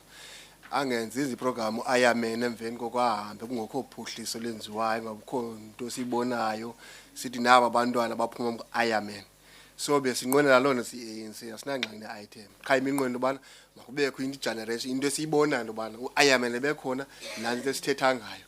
Kwenzela uba le program izomane isapotwa oko. Singamane sifaka imali ku-Ironman but yena akaphuhlisa apho kule Mossel Bay yethu, special abantu abatsha. Enkosi Speaker. Thank you, Councillor Debula. You're then indicating that the ANC is not against the item, but with your specific inputs requesting for youth development. Okay. Speaker, Councillor Furness, if I you may may proceed. add, look, this is quite a feather in our cap that we have got this event, the Africa Champs. I mean, this is a full Ironman. It's moving from PE to Mossel Bay. Ironman does have Ironman for kids, and they look after the kids. They raise money and goes to various charities. The mayor was involved with that. We needed it. And they actually do a lot of development. I think it's very evident with, how do I pronounce it? Bayete? Yes, Bayete Sports Academy, what they're doing with William Bennett and that group. How they're helping people and helping kids and developing kids. It's a fantastic thing, and the fact is Ironman does plow a lot of money back into the community, Speaker. And Mayor, I don't know if you'd like to elaborate a bit on that. Yeah, let's just give the mayor a chance to add on to Councillor Furness, then I will give the other speakers a chance. Councillor Baron, if I could just have the light. Councillor Baron, thank you, Speaker. Yeah, Councillor Furness, quite correct. So the Ironman for Kids, that's the last 2 years I already partook. So that is also like, you've got a lot of athletes partaking, all their contributions they pay. They must pay actually almost, I don't think it's double, but almost double the amount that the normal athlete pay. But so you need to fundraise. Say for instance, I'm writing in under the Ironman for Kids as an athlete, then you need to pay 15,000 there compared to a normal athlete, it's like 7,600, something like that. So then you need to fundraise and pay that. So then that money goes back to the community. Last year there was a few 100,000 being plowed back into the community. And we did media coverage on it at the Denneprag school in Ruiterbos. At that school they did some security upgrades, burglar bars, they would put in a new kitchen, and the other one was the creche in Powertown. There also they did some work, and they're also busy with continuously giving food to the children and so on. So the income from the full Ironman is obviously going to be more than with a half Ironman. It's a more prestigious event over the world. There's a lot of half Ironmans, but there's only a few full Ironmans. So we're getting the full one now. And according to what we've heard you've heard in the budget speech, normally your return back to your community is around about 50 million rand on average. With a full Ironman, because 50% of the athletes is from international athletes, you firstly get a lot of extra international coverage, media coverage for your town, but then also you get these overseas athletes who can pay more and so on. So I would suggest, firstly, the return on investment is estimated to be around about 80 million rand on a full Ironman. And then obviously our job is to ensure that Mr. Prince and the team, that we've got a proper contract in place, and that we ensure that the Ironman for Kids do their fair contribution back into our community. But point taken, and it's very relative, and we're definitely on the same page. We agree once again. Thank you, Mayor, for that feedback. Then I'm going to give over to Councillor Baron, and then Councillor Kiewit and Councillor Blau. Thank you, Speaker. Speaker, we are obviously not against this item, but we must say last time around And I hope it was just the road that is not finished. It was a lot of chaos because of the amount of people that participate. So we really need to look into that. But the one important thing I also want to say, firstly, maybe the fact that the full Ironman is coming to us and the road will be finished, it will be massive for Mossel. So we really want it and we really support it. But the only thing that can put a spanner in the wheels in Mossel Bay and in any other town, and currently we can see it in Mossel Bay happening, we really need to look into the taxi industry. And I think we need to go and speak to them, to go and be part of the Ironman, and rather be like in Oudtshoorn. Maybe I must just for in 1 minute, Speaker. In Oudtshoorn there was the KAK&K, and there was a guy, Mr. David Pitt. He's a very clever guy. He went to speak to the taxi industry and he invited all the leaders of Oudtshoorn. Even the head of the prisons, I was also there, and he said to them, if you don't buy into this KAK&K, I will send you there to that prison. You either is part of us tourism or you're out. We will deal with you. And I think, Speaker, Mr. Mayor, it's time that we really look into it. That they rather buy in as dat hulle stroom opbeweeg. So that's net my input. Thank you so much. Thank you. Freedom Front indicating that they're not against the item as well. All right, Councillor Kiewit. Baie dankie, Speaker. As die DP is ook niet teen die item, Speaker.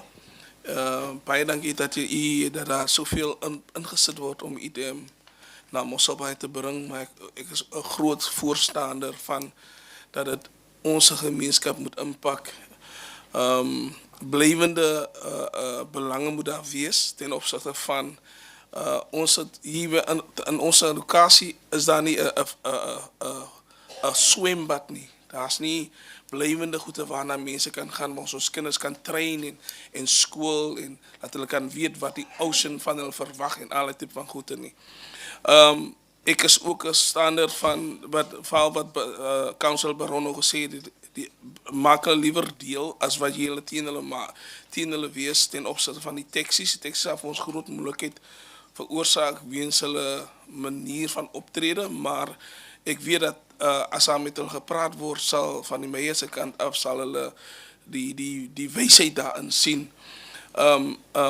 Ja, as Speaker, ek dink dit in terme van as al hierdie internasionale mense toesak in ons gemeenskap en hulle is werk daar met ons kinders en hulle leer hulle swem en leer hulle trek, dan gaan die saad word daar gekweek om ook deel te wees van hierdie Ironman posisie. Ek dink aan ons skole, ook 'n uitreiking aan ons skole meie ten opsigte van skole stuur elkeen 'n span in en hoe ook al sê wat ook ek weet nie wat die finansiële koste rondom dit sal wees nie, maar ek praat net in terme van om ons gemeenskap te involve en te uplift en al los ons dan ook dan net 'n saadjie van hulle betrokkenheid by die Ironman, dit sal soveel wees, soveel beteken vir ons skole, ons skoolgemeenskap, aangesien daar so baie potensiaal is. Die ACDP's ondersteun hierdie item, Speaker. Dankie.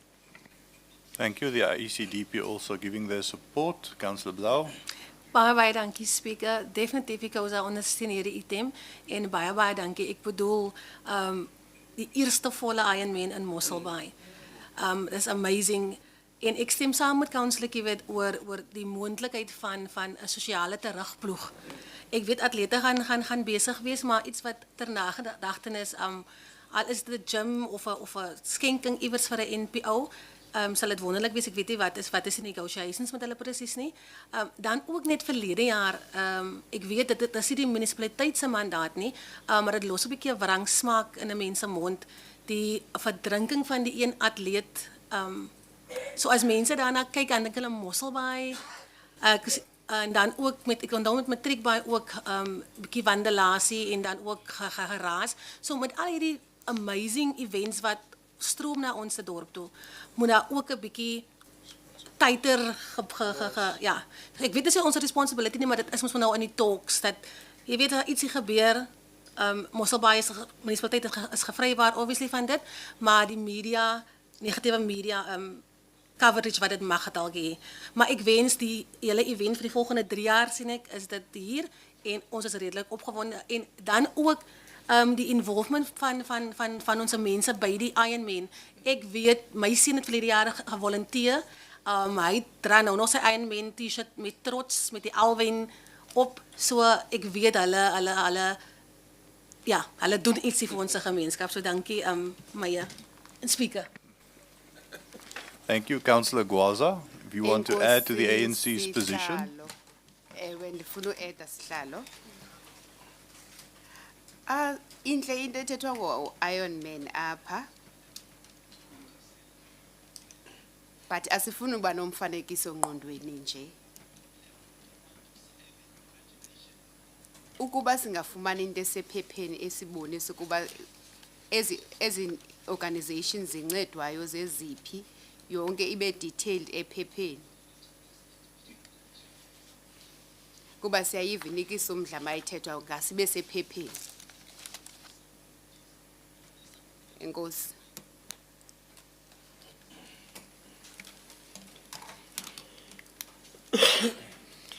Mayor, if you want to proceed. Speaker, now I can maybe just say all fair comments. Thank you very much. Just on Councillor Baron with the taxi industry, I 100% agree. And we've actually got, although we've got this current situation where there's a bit of issues, we are aware of it and we're sorting it out. So there's been already various discussions and so conversations on some communities worried that the taxi owners hulle ruk mense uit die taxis and put hulle in others and so on. So we're dealing with that.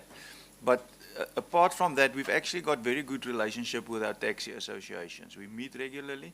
And many of you might not know it, but with Matric Buy at night, we've got 90 taxis. I went this December, I met all of them.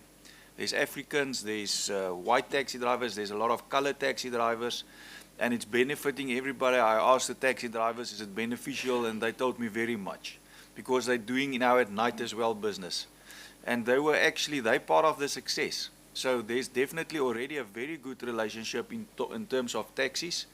Who is supporting us with Matric Buy. They drive all their children around at night, and some of them even without pay. They drive around up till 2, 3 o'clock in the morning, picking up children, going and dropping them off where they should be, and so on.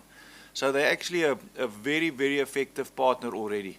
And I like the comment that we see how we can involve them maybe with Ironman, and they're open and they're willing. So, and we've got a competent partner. There's no problem there. It's a bunch of very nice oaks. They're doing a good job. All the comments and feedback was very positive. So that's definitely doable. Then Councillor Kiewit also mentioned the taxis, community involvement, definitely agree. I also agree, outreaches to schools, they've done that before, so that will definitely, that's not impossible. I obviously cannot speak on behalf of them, but I know that's what they like to do. They do like to plow back to leave a legacy in town. I mean, the first legacy, I think, is the fact that we've got, except for Bayete, and we also sponsor from the mayoral fund towards Bayete for their tickets, because as I've mentioned, it's quite expensive. But we've got now all of a sudden lot of locals from all races partaking in Mossel Bay, and we're creating a healthier lifestyle for people and interest, and we keep children and young people involved in sport. A lot of young children from South Africa who's taking part in the Ironman, but definitely the bigger benefit to the community is necessary. It's important. And then yes, I agree with Councillor Bau. Our job is to ensure that we regulate this properly. We definitely do this with a Matric Buy. And yes, it's difficult to control 5,000-6,000 youth, but I do think we get it right. There was not serious instances. There was a window, the one December, and the young man paid for it. He said, okay, it was me and so on. They caught him. That was the main incident. And unfortunately, with the drownings, with Ironman, it is unfortunate. They've got a whole media team. Immediately after the person drowned, I was alerted on that, and they immediately start working on it. It is, unfortunately, it's an extreme sport. That is it. So there is risk. And I mean, this is super healthy people, super fit people. Just in terms of the congestion, I think the congestion might be, it's going to be, we will have to control it nicely. The span, with a normal Ironman, for instance, you only, on the cycle, you do 90 km, it's a half marathon. With a full Ironman, it's 180 kilometers. It's a full marathon. It actually takes the whole day. So we will have to put a lot of thought in how we're going to do it. I think the completion of Louis Fourie is definitely going to help a lot. That's also, they looked at that. And obviously they also, they are aware of the challenges, and for Mossel Bay they can see it work, but obviously we will do our best with the administration to make it work, through Cornell, to communicate it effectively prior to the event, that people know this is the arrangements, this is how long it's going to take. So the number of athletes, they're less. They pay more, there's less, it's more professional athletes because it's more extreme. But it is going to be, I'm not going to lie, it is going to take longer. It's going to take longer to ride 180 kilometers, even though you're professional, and so on. So that we are quite aware of. And I think the most important thing, colleagues, and speaker, with that I'm going to end, this is going to be part of the world qualifying, so it's for everybody that want to win the Ironman, the championship. So we're part of that world championship circuit now, and there's only a few races like this. Now, as I understand it, we're going to be the first race. And as I understand it as well, in your circuit for the year, the majority of athletes try to do the first race because they normally through the season you get sport injuries. So we are of the opinion that having the first race for the circuit is going to be beneficial to us also. Thank you, Speaker. Thank you very much, Mayor, for that comprehensive feedback. I see no other lights, and then Council resolves unanimously in support, and the item passes. Thank you, everyone. That then brings us to the end of the ordinary agenda. The Mayor has indicated that he would like to bring 2 motions of exigency, and I will now give over to him. If you want to add something quickly. Yeah, Speaker, no, just I forgot to mention that Director Fente is not here. He's still busy with interviews, and that Director Naidu is also not here, but Mr. Lowe is in. I just want to make it formal. Thanks, Chairperson. Right. Thank you, We then note so for the records purposes. Thank you. Mayor, you may then proceed. Speaker, thank you. So the motion of exigency, Rule 75 of the rules regulating the conduct of meetings of the Council of the Mossel Bay Municipality, and the motion is about the stabilization of Diaz Beach dunes. Should I first stop there, or should I read in the whole motion, Speaker? Yeah, you can stop there, Mayor, and I think it's Rule 57, not 75. 57, sorry. Yes.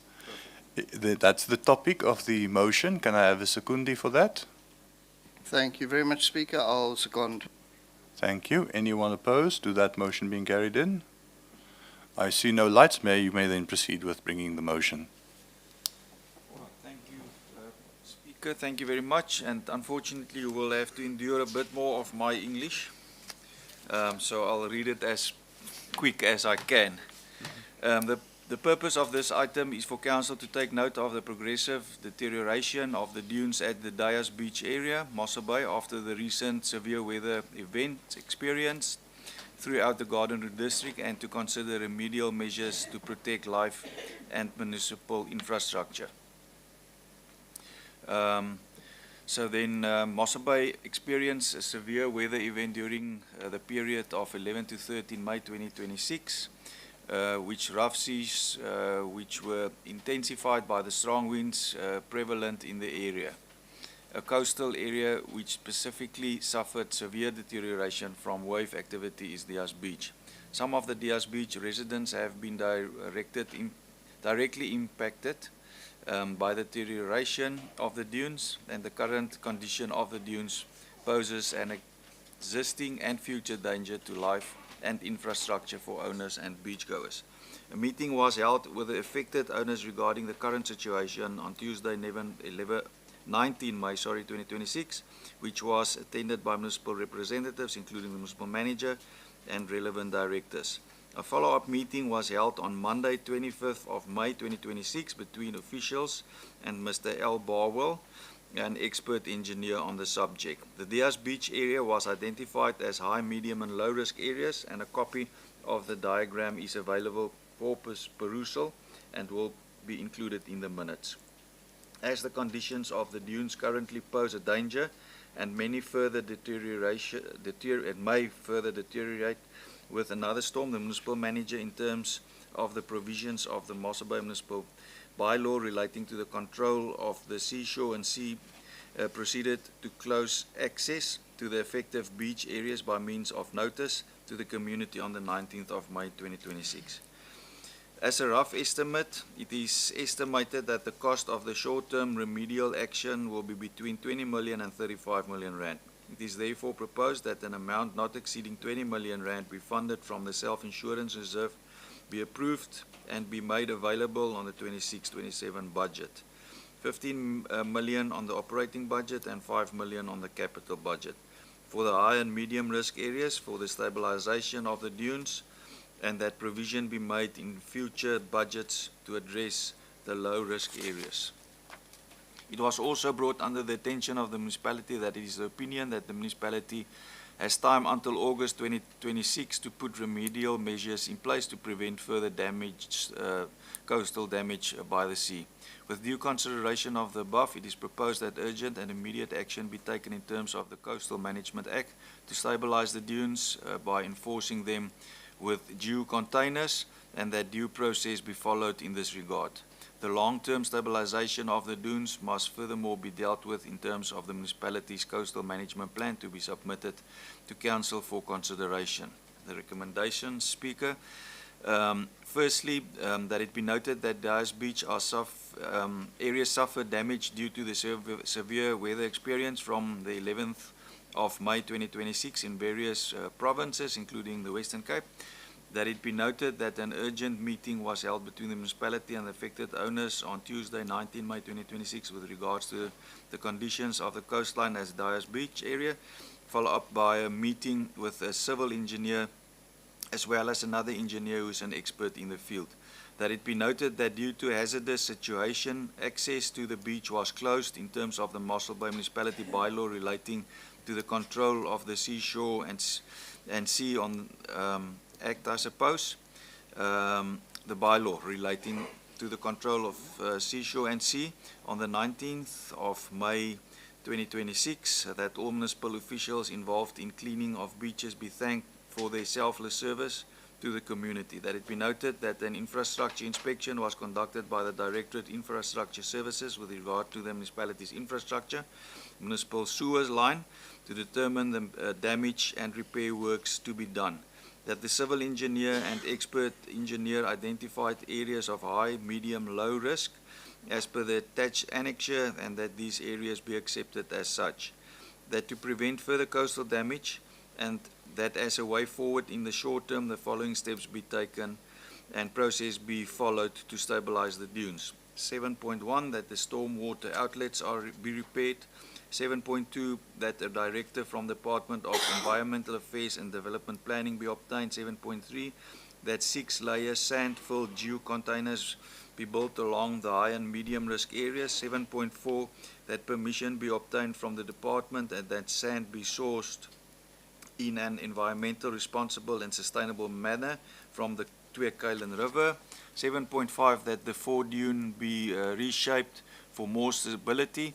7.6, that the basic assessment process be initiated, and 7.7, that temporary permission be granted in terms of the Mossel Bay Municipality bylaw relating to the control of the seashore and sea for vehicle access to the beach area to enclose the cleaning of the coastal area and stabilization of the dunes, and that the municipal manager, project manager unit be awarded delegated powers to consider, approve and reject applications for access.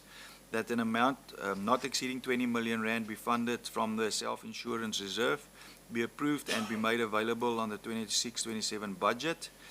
15 million on the operational budget and 5 million on the capital budget for the high medium risk areas for the stabilization of the dunes, and that provision be made for future budgets to address the low risk areas.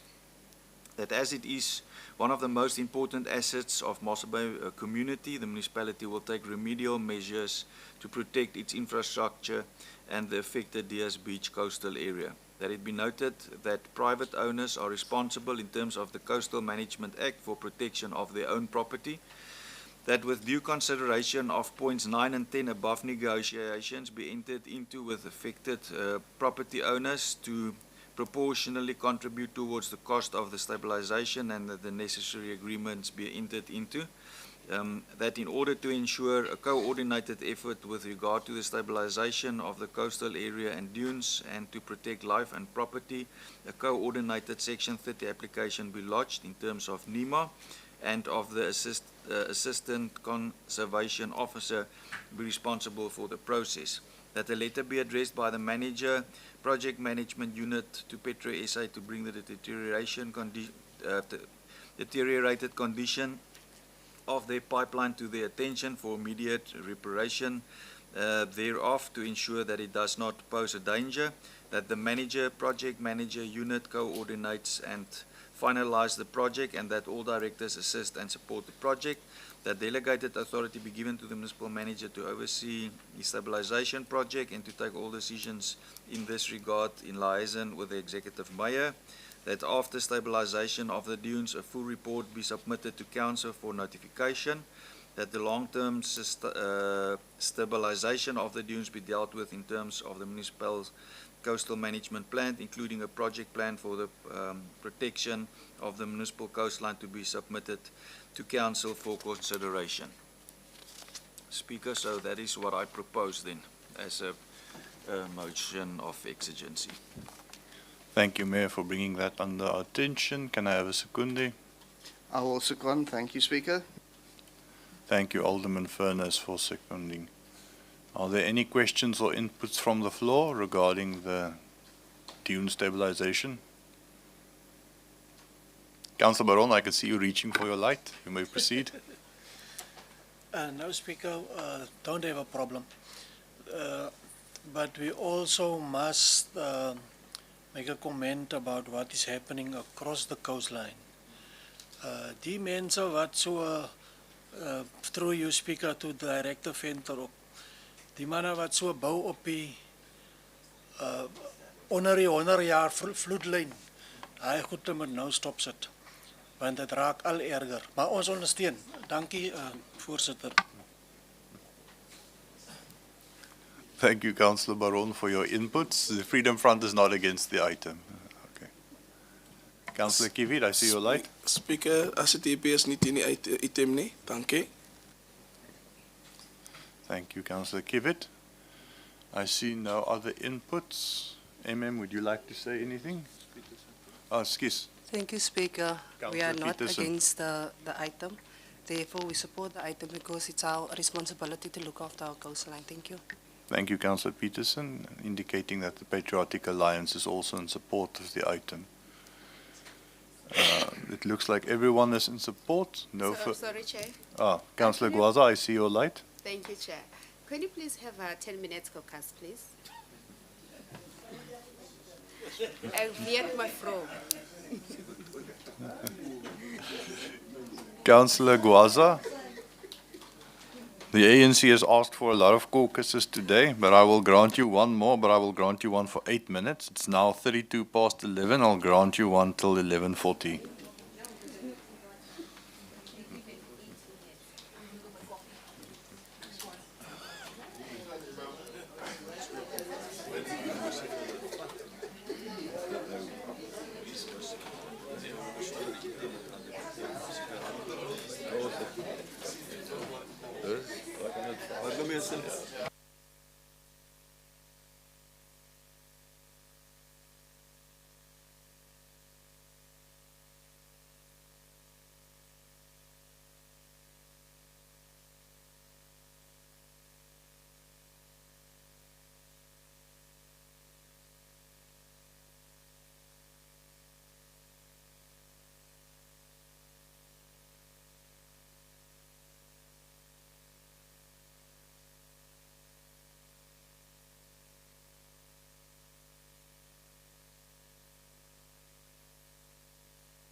Right, thank you, everyone. The council will now reconvene to consider the motion of exigency brought by the mayor.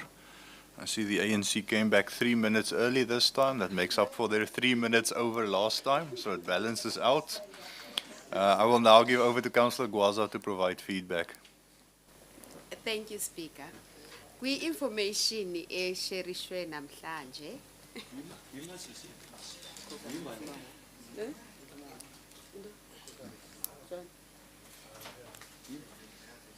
I-information esherishweyo namhlanje ininzi kakhulu. So besingacela kokuba sifumane ikopi yayo. Sithatha ingqwalasela. Enkosi. Thank you.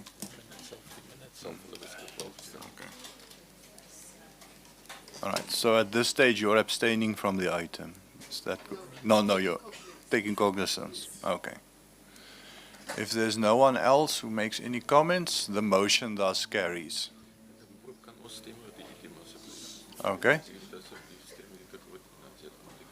Okay, Mr. Prince has indicated that we will have to vote on this item regarding its financial implications. So all those in support of the motion, please raise their hands.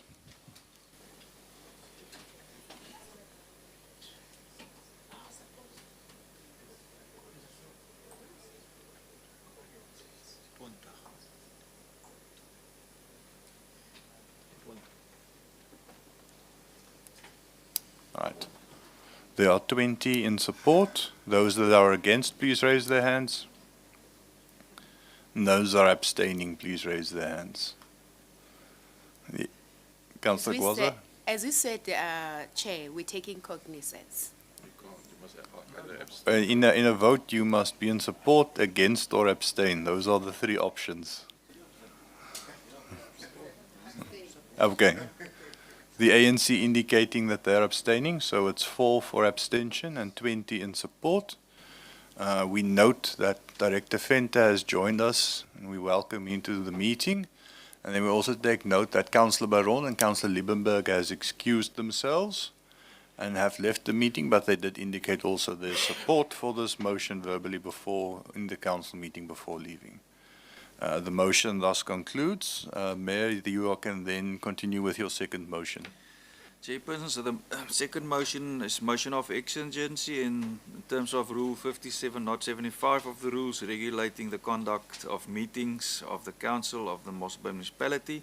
That's a donation of community outdoor gymnasium for the department, from the Department of Sport, Arts and Culture, that the motion to which attention has been directed be considered forthwith as a matter of exigency. The purpose of this item is for Council to consider the donation of a community outdoor gymnasium offered to the municipality by the National Department of Sport, Arts and Culture. So yeah, that's the gist of the motion, Speaker. Thank you. Can I have a seconder for the proposal? I'll second. Thank you, Speaker. Thank you, Alderman Furness. Is there anyone against this motion being brought to this council? I see no lights. The Mayor, you may then. Councillor Blau. I just want to make a comment, like any donation is good a donation, so we thank the department for doing that. All right, thank you, but let's listen to the motion first. Mayor, you may then proceed to bring this motion to council. Thank you, Speaker. Communication was received on 1 October 2025 from DSAC informing Mossel Municipality that it's been selected as a beneficiary of its outdoor gym program in Ward 9. The gym consists of outdoor gymnasium equipment, children's play equipment, and an artificial grass area to the value of between 700 and 800,000 rand. DSAC stipulated specific requirements for a suitable site. And IRF 21726, situated in Woodpecker Street in Mountain View, was deemed the most suitable site for the project in terms of the requirements of the department. This was formally communicated to DSAC on 23 October 2025, and in an in-person meeting was held on the 20th of May 2026 and attended by various role players from the municipality, DSAC and other parties. At the meeting, it was indicated that the proposed location in Mountain View was not suitable for DSAC, as the Minister of Sport, Arts and Culture, Minister Gayton McKenzie, intended it for Benevolent Park. Furthermore, it was requested that the area must be fenced by the municipality and that CSAC, but I suppose it must be DSAC, will not contribute to fencing, lighting and maintenance.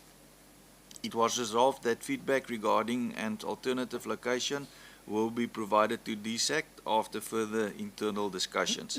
Benevolent Park was approached regarding DSAC's proposal, and the Board of Benevolent Park, through, although appreciative, they appreciating the initiative, indicated that their biggest need is for 40 hospital beds and not for outdoor gymnasium or a place to exercise. With due consideration of Benevolent Park's requirements, it is proposed that Council supports their request for hospital beds. Alternatively, 2 locations have been identified to be suitable for the community outdoor gym, children's play equipment and artificial grass, namely Ward 9, with a small section in Ward 12 on Earth 21726 Woodpecker Street, Mountain View, with partial lighting and no fence, or in Ward 9 on Earth 14635, corner of Olive Drive and Carnation Lane, with partial lighting and no fence.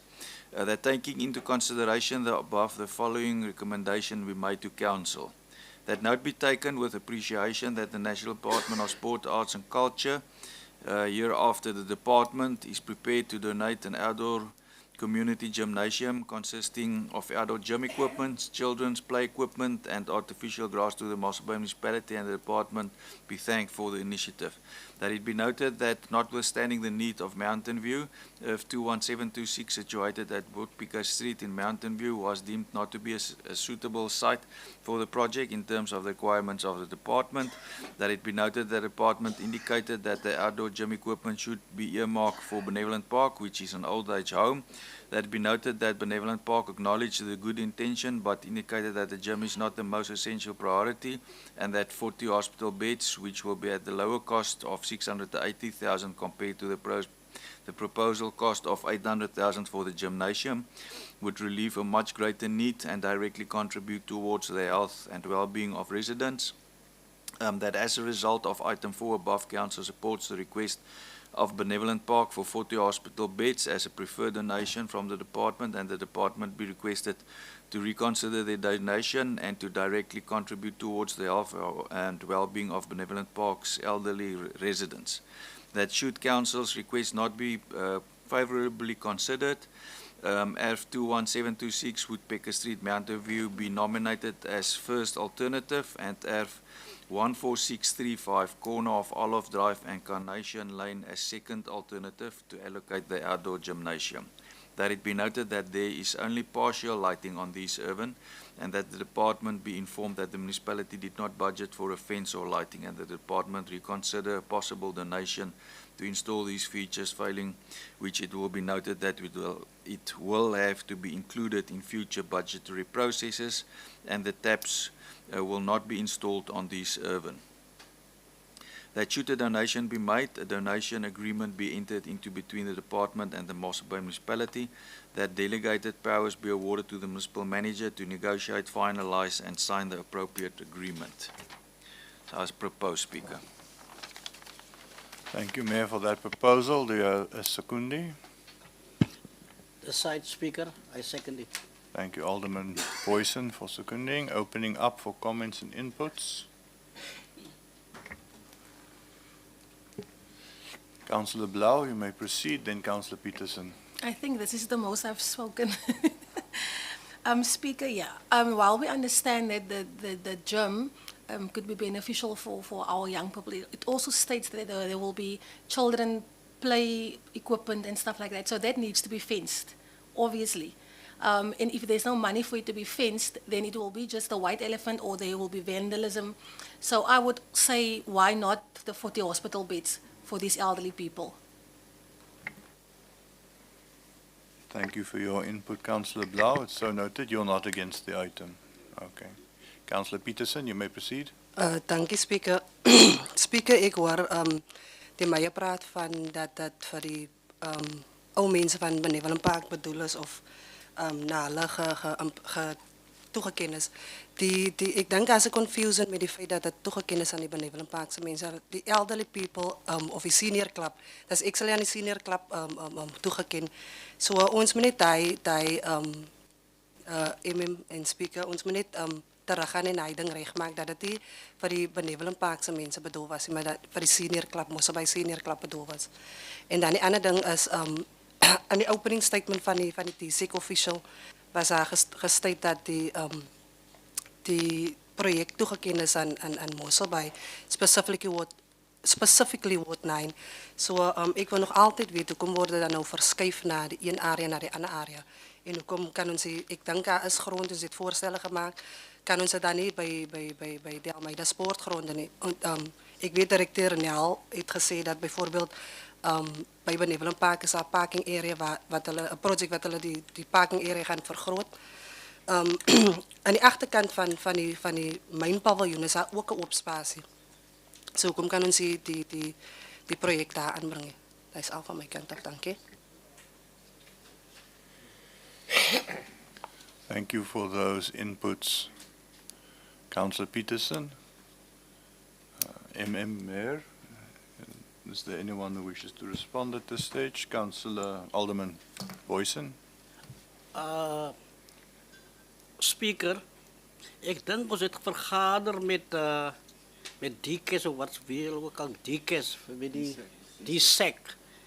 En daar is uit met die vergadering wat klaar gemaak is daar gesê daar's opdrag gegee aan die amptenary om dan kyk na 'n spesifieke plek waarom die gym te sit. En ek hoor en ek lees weer in die item dat hulle saam met die ou tuissekere raad weer vergader gesê dat hulle is meer geïnteresseerd aan beddens. Maar die deur is toe nog nie toegemaak nie, dat daar nou twee areas geïdentifiseer is, namelijk Mountain View en ek dink by Carnations natuurlijk, daar by die netbalveld, as ek reg is, dan naby die netbalveld. Speaker, ek kan dit nog nie sien dat die departement dan die amptenaar het gepraat met ek het dit laas keer in die vergadering ook gesê. Die amptenary moet met administrasie praat met administrasie. Ek kan nie glo dat die departement, die nasionale departement, dan op so voedselvlak met raadslede praat nie. Ons moet let op dat ons nie goed begin te laat ons nie begin te so balit beweeg en op 'n dag begin te inmeng in die administrasie se sake nie. Dis wat dit is. En dis waarvoor ons vandag moet sê nee of ja, ons wil nie toe na sê nie of ons is aan buite pleit en op die item concentreer. Baie dankie. Mayor, you may proceed. Speaker, my suggestion is to give this to the administration. I agree with Councillor Boysen. The SEC asked us to look where we can house this. We did look twice, and at that discussion, I was also there partly. I had to leave, but I know Benevolent Park has been discussed, so I think that's why Director Nel came up with an adjacent piece of land at that parkie, just next to Benevolent Park. That's also in Ward 9. That's the suggestion currently. So my suggestion, Speaker, and then we also give delegated powers be awarded to the municipal manager to negotiate, finalize, and sign. So I think and I must just say in Mountain View is actually a small section that's not in Ward 9, but it's also Ward 9. So all these options is in Ward 9. But yeah, I think Director Nel focused on close to Benevolent Park because Benevolent Park was mentioned quite a few times. I was also aware because it's been conveyed to me that somebody did approach the Benevolent Park board and ask if the gym can be installed in the park. So I think it's because of the way that this item's been handled that we maybe doesn't have clarity on what's going on, MM. because there's people from the community going and saying the minister gave a gym, and then they engage with Benevolent Park, and now we say, but it's not Benevolent Park, it's actually given to a senior club, and so on. I think we should take our decision and give it over that the administration do their job, Speaker. That is why councillors are not supposed to get involved in the administration.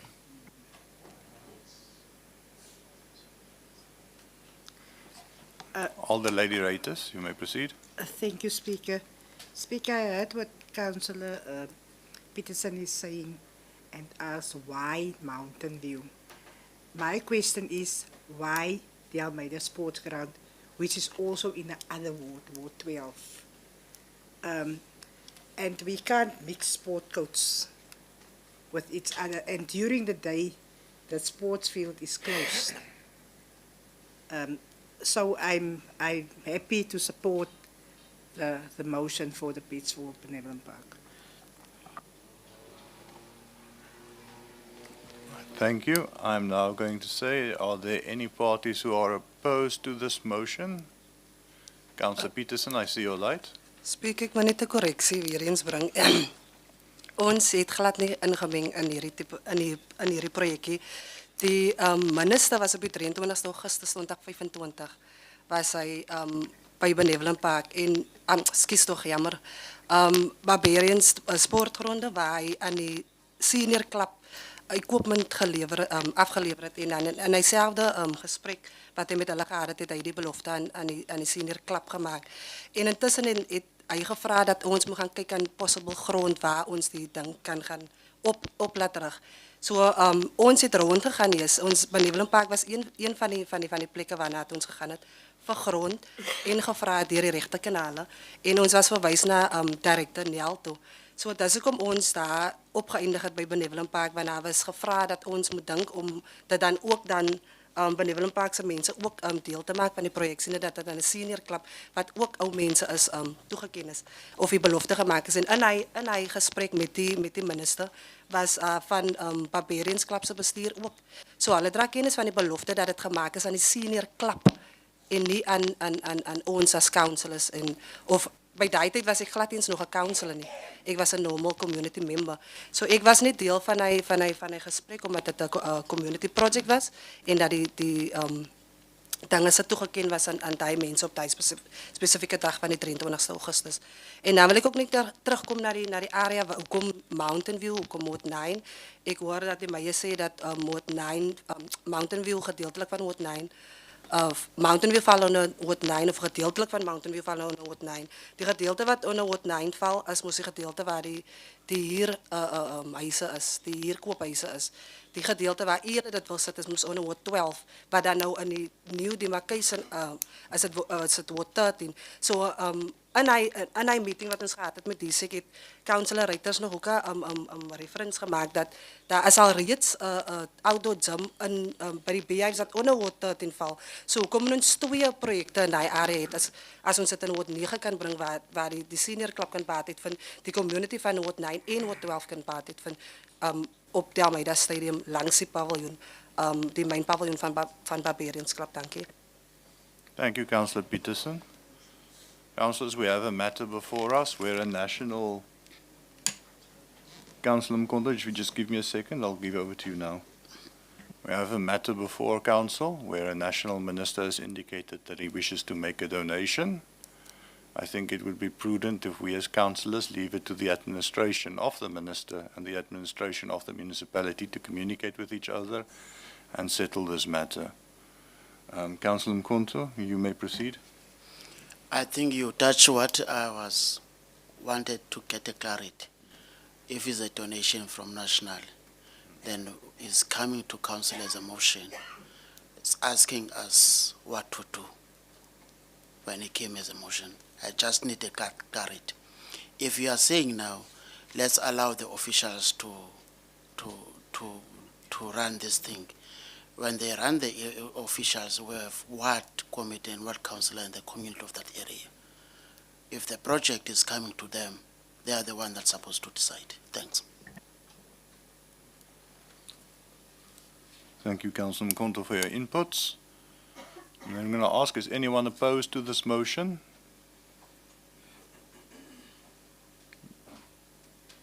Any abstentions? Councillor Machesini. Enkosi Chief Whip, Speaker. Speaker, ayicacanga le nto uba iyabolipha icala. Ngoba iza iyimotion, njengoba iza iyimotion thina sifuna ukwamkela imotion, but ingcaciso yayo ihluka kakhulu uba singathini kuyo le motion. Khani sinike nje into eclear sithini thina. Enkosi. MM, do you want to say anything on this matter? Yeah. Speaker, the motion is, as it is a motion. Once council accepts it, it becomes a council resolution. And I think the mayor read in the recommendations, what the recommendations were. If everybody's in agreement, those recommendations will be accepted. Council will approve it. It will become a formal council resolution, which we as administration will then communicate to the Department of Sport, Arts and Culture in Pretoria, saying that council decided this about this gym equipment and benevolent park, the beds and everything, just as it is. It will be communicated to them now.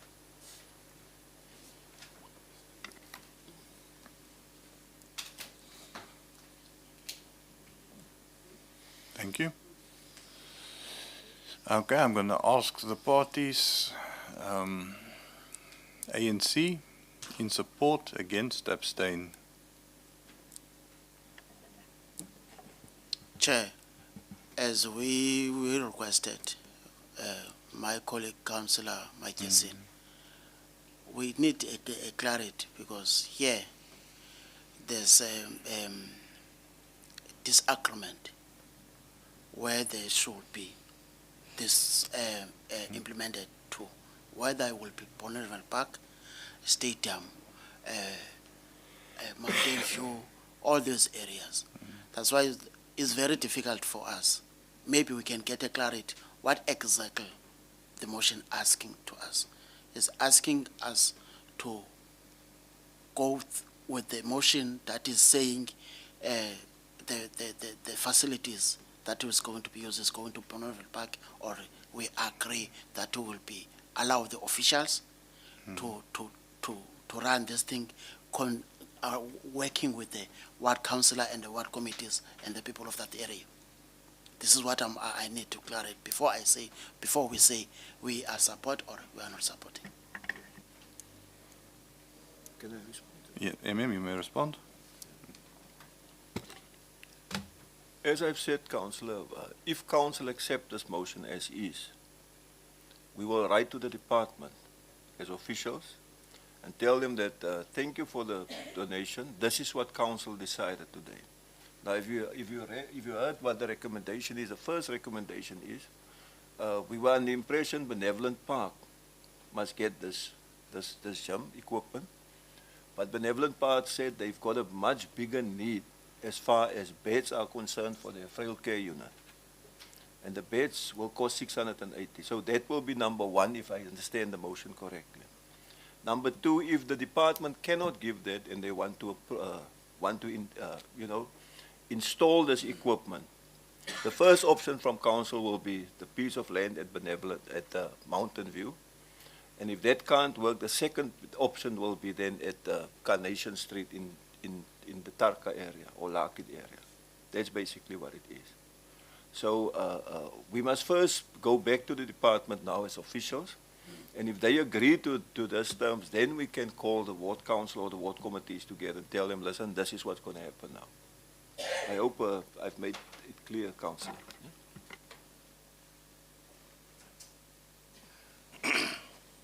Councillor Prince, I see your light. You may proceed.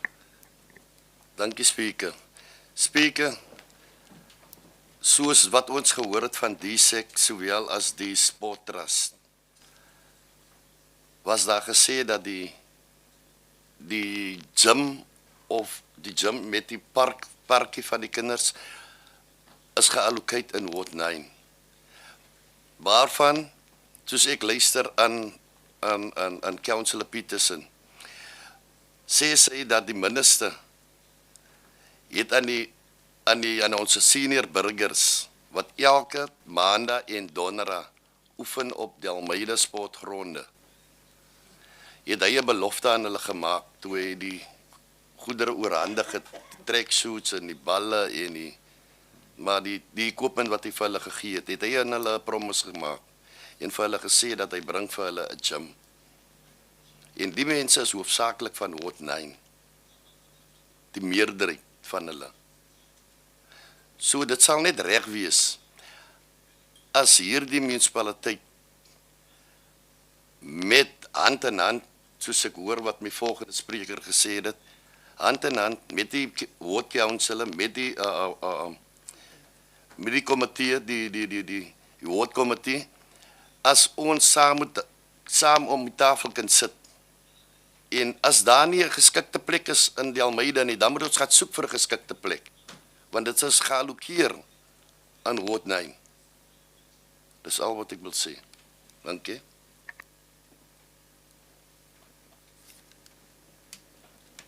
Councillor Mkonto, Mayor, do you want to respond? Councillor Mkonto, if you can just give the light to the Mayor quickly, then we can proceed. Speaker, yeah, I think the challenge comes with the fact that the minister made a promise, but then he also, and he made a contribution of which we're thankful, but then he also said, but I need this and this and this to be done from the municipality, and that's the problem. If he didn't first discuss it with us, so now we're trying to come up with a solution or a place where we can put it, because we don't have a space with a fence around it and the lights and all this stuff. So yeah, that's the problem when the minister promises stuff, but then when he need to roll it out, then he also needs stuff from us, but he didn't ask first. But we're still thankful. The problem is just that we don't have a space as he requires. So the option that we state is that we give another piece of land. There is other pieces of land, but not with fences and lights and taps and all this stuff. So now we say, right, here's a piece of land. The director identified a piece of land that's close to Benevolent Park because it's been communicated continuously that it must be in Ward 9, it must be for the elderly people. And right next to Benevolent Park is such a piece of land. So this is the suggestion on the table now. And we don't have all the fences and stuff around it. Even with the initial meeting, I said, we can have it anywhere, but the problem is the fact that they want that stuff around it. And we don't have that in place now.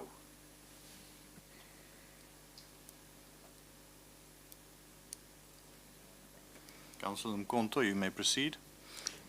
Chair, Speaker, I think for us as ANC, we don't have a problem. But here, it's clear that the ward council and the ward committees, they have other views. And the proposal in front of us as a motion from the DA is having another view. So, the only thing that can solve that situation that we are in, it's only the engagement between the ward councillor and the ward committees, because the project is promised to Ward 9, not to this council. So this council is just facilitating the project that is going to be in Ward 9. So the Ward 9 leadership or the ward councillor and the committee, they need to discuss and come with a proper proposal on that motion. Mayor? Speaker, can I ask that we go over to vote? I've got no disrespect for our ward committees. I think they're doing a great job, but this is council's land. The ward committee is not going to give land. It's this council's land, and the ward committee is also not going to be able to put up a fence and the lighting and the taps, all the stuff. Council need to do that, and then somebody need to take responsibility of the equipment. It's 800,000 rand. So if it's put down and it's been stolen the next day, then it's going to be this council's issue when it's broken. So we're getting a very nice contribution or a facility or equipment, but obviously we must ensure that it stays there, that somebody doesn't carry it away and so on. And that's why the department also want the fence around it.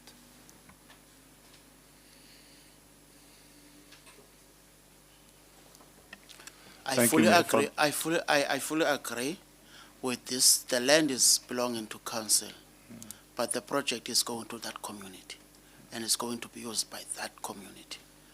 And the land that is belonging to council is under that community. Thanks. All right, thank you, Councillor Mkonto, for that input. I am going to put this matter to a vote now. I've asked parties to state their positions. So we are now going over to a vote. Everyone's had an opportunity to give their inputs. All those in support of the motion, please raise their hands.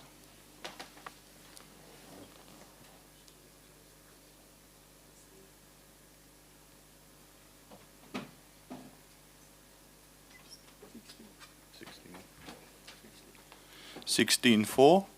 All those against the motion, please raise their hands. Speaker, the ANC are abstain. Okay, I'm getting to that now, Councillor Debula. All those abstaining, please raise their hands. 1, 2, 3, Speaker, 4, 5, 6, can you 7, please 8. record our abstention Yes, on no, this I one? will. Because the reason of abstaining is not we don't want the project. The reason of abstaining, there's disagreement between the motion from the TA and the ward council and the committee of that area. All right, thank you. It's recorded as such. Just give the hands again. 1, 2, 3, 4, 5, 6, 7, 8. 8 abstentions. Noted that the ACDP, ICOSA, the Patriotic Alliance, and the ANC are abstaining with the reasons as they gave during the council meeting. The motion thus carries, and that brings us at the end of the ordinary agenda. We will now take a short recess of 10 minutes at the request of the MM, and then we will continue with the special council meeting. Thank you very much, everyone. Meeting adjourned.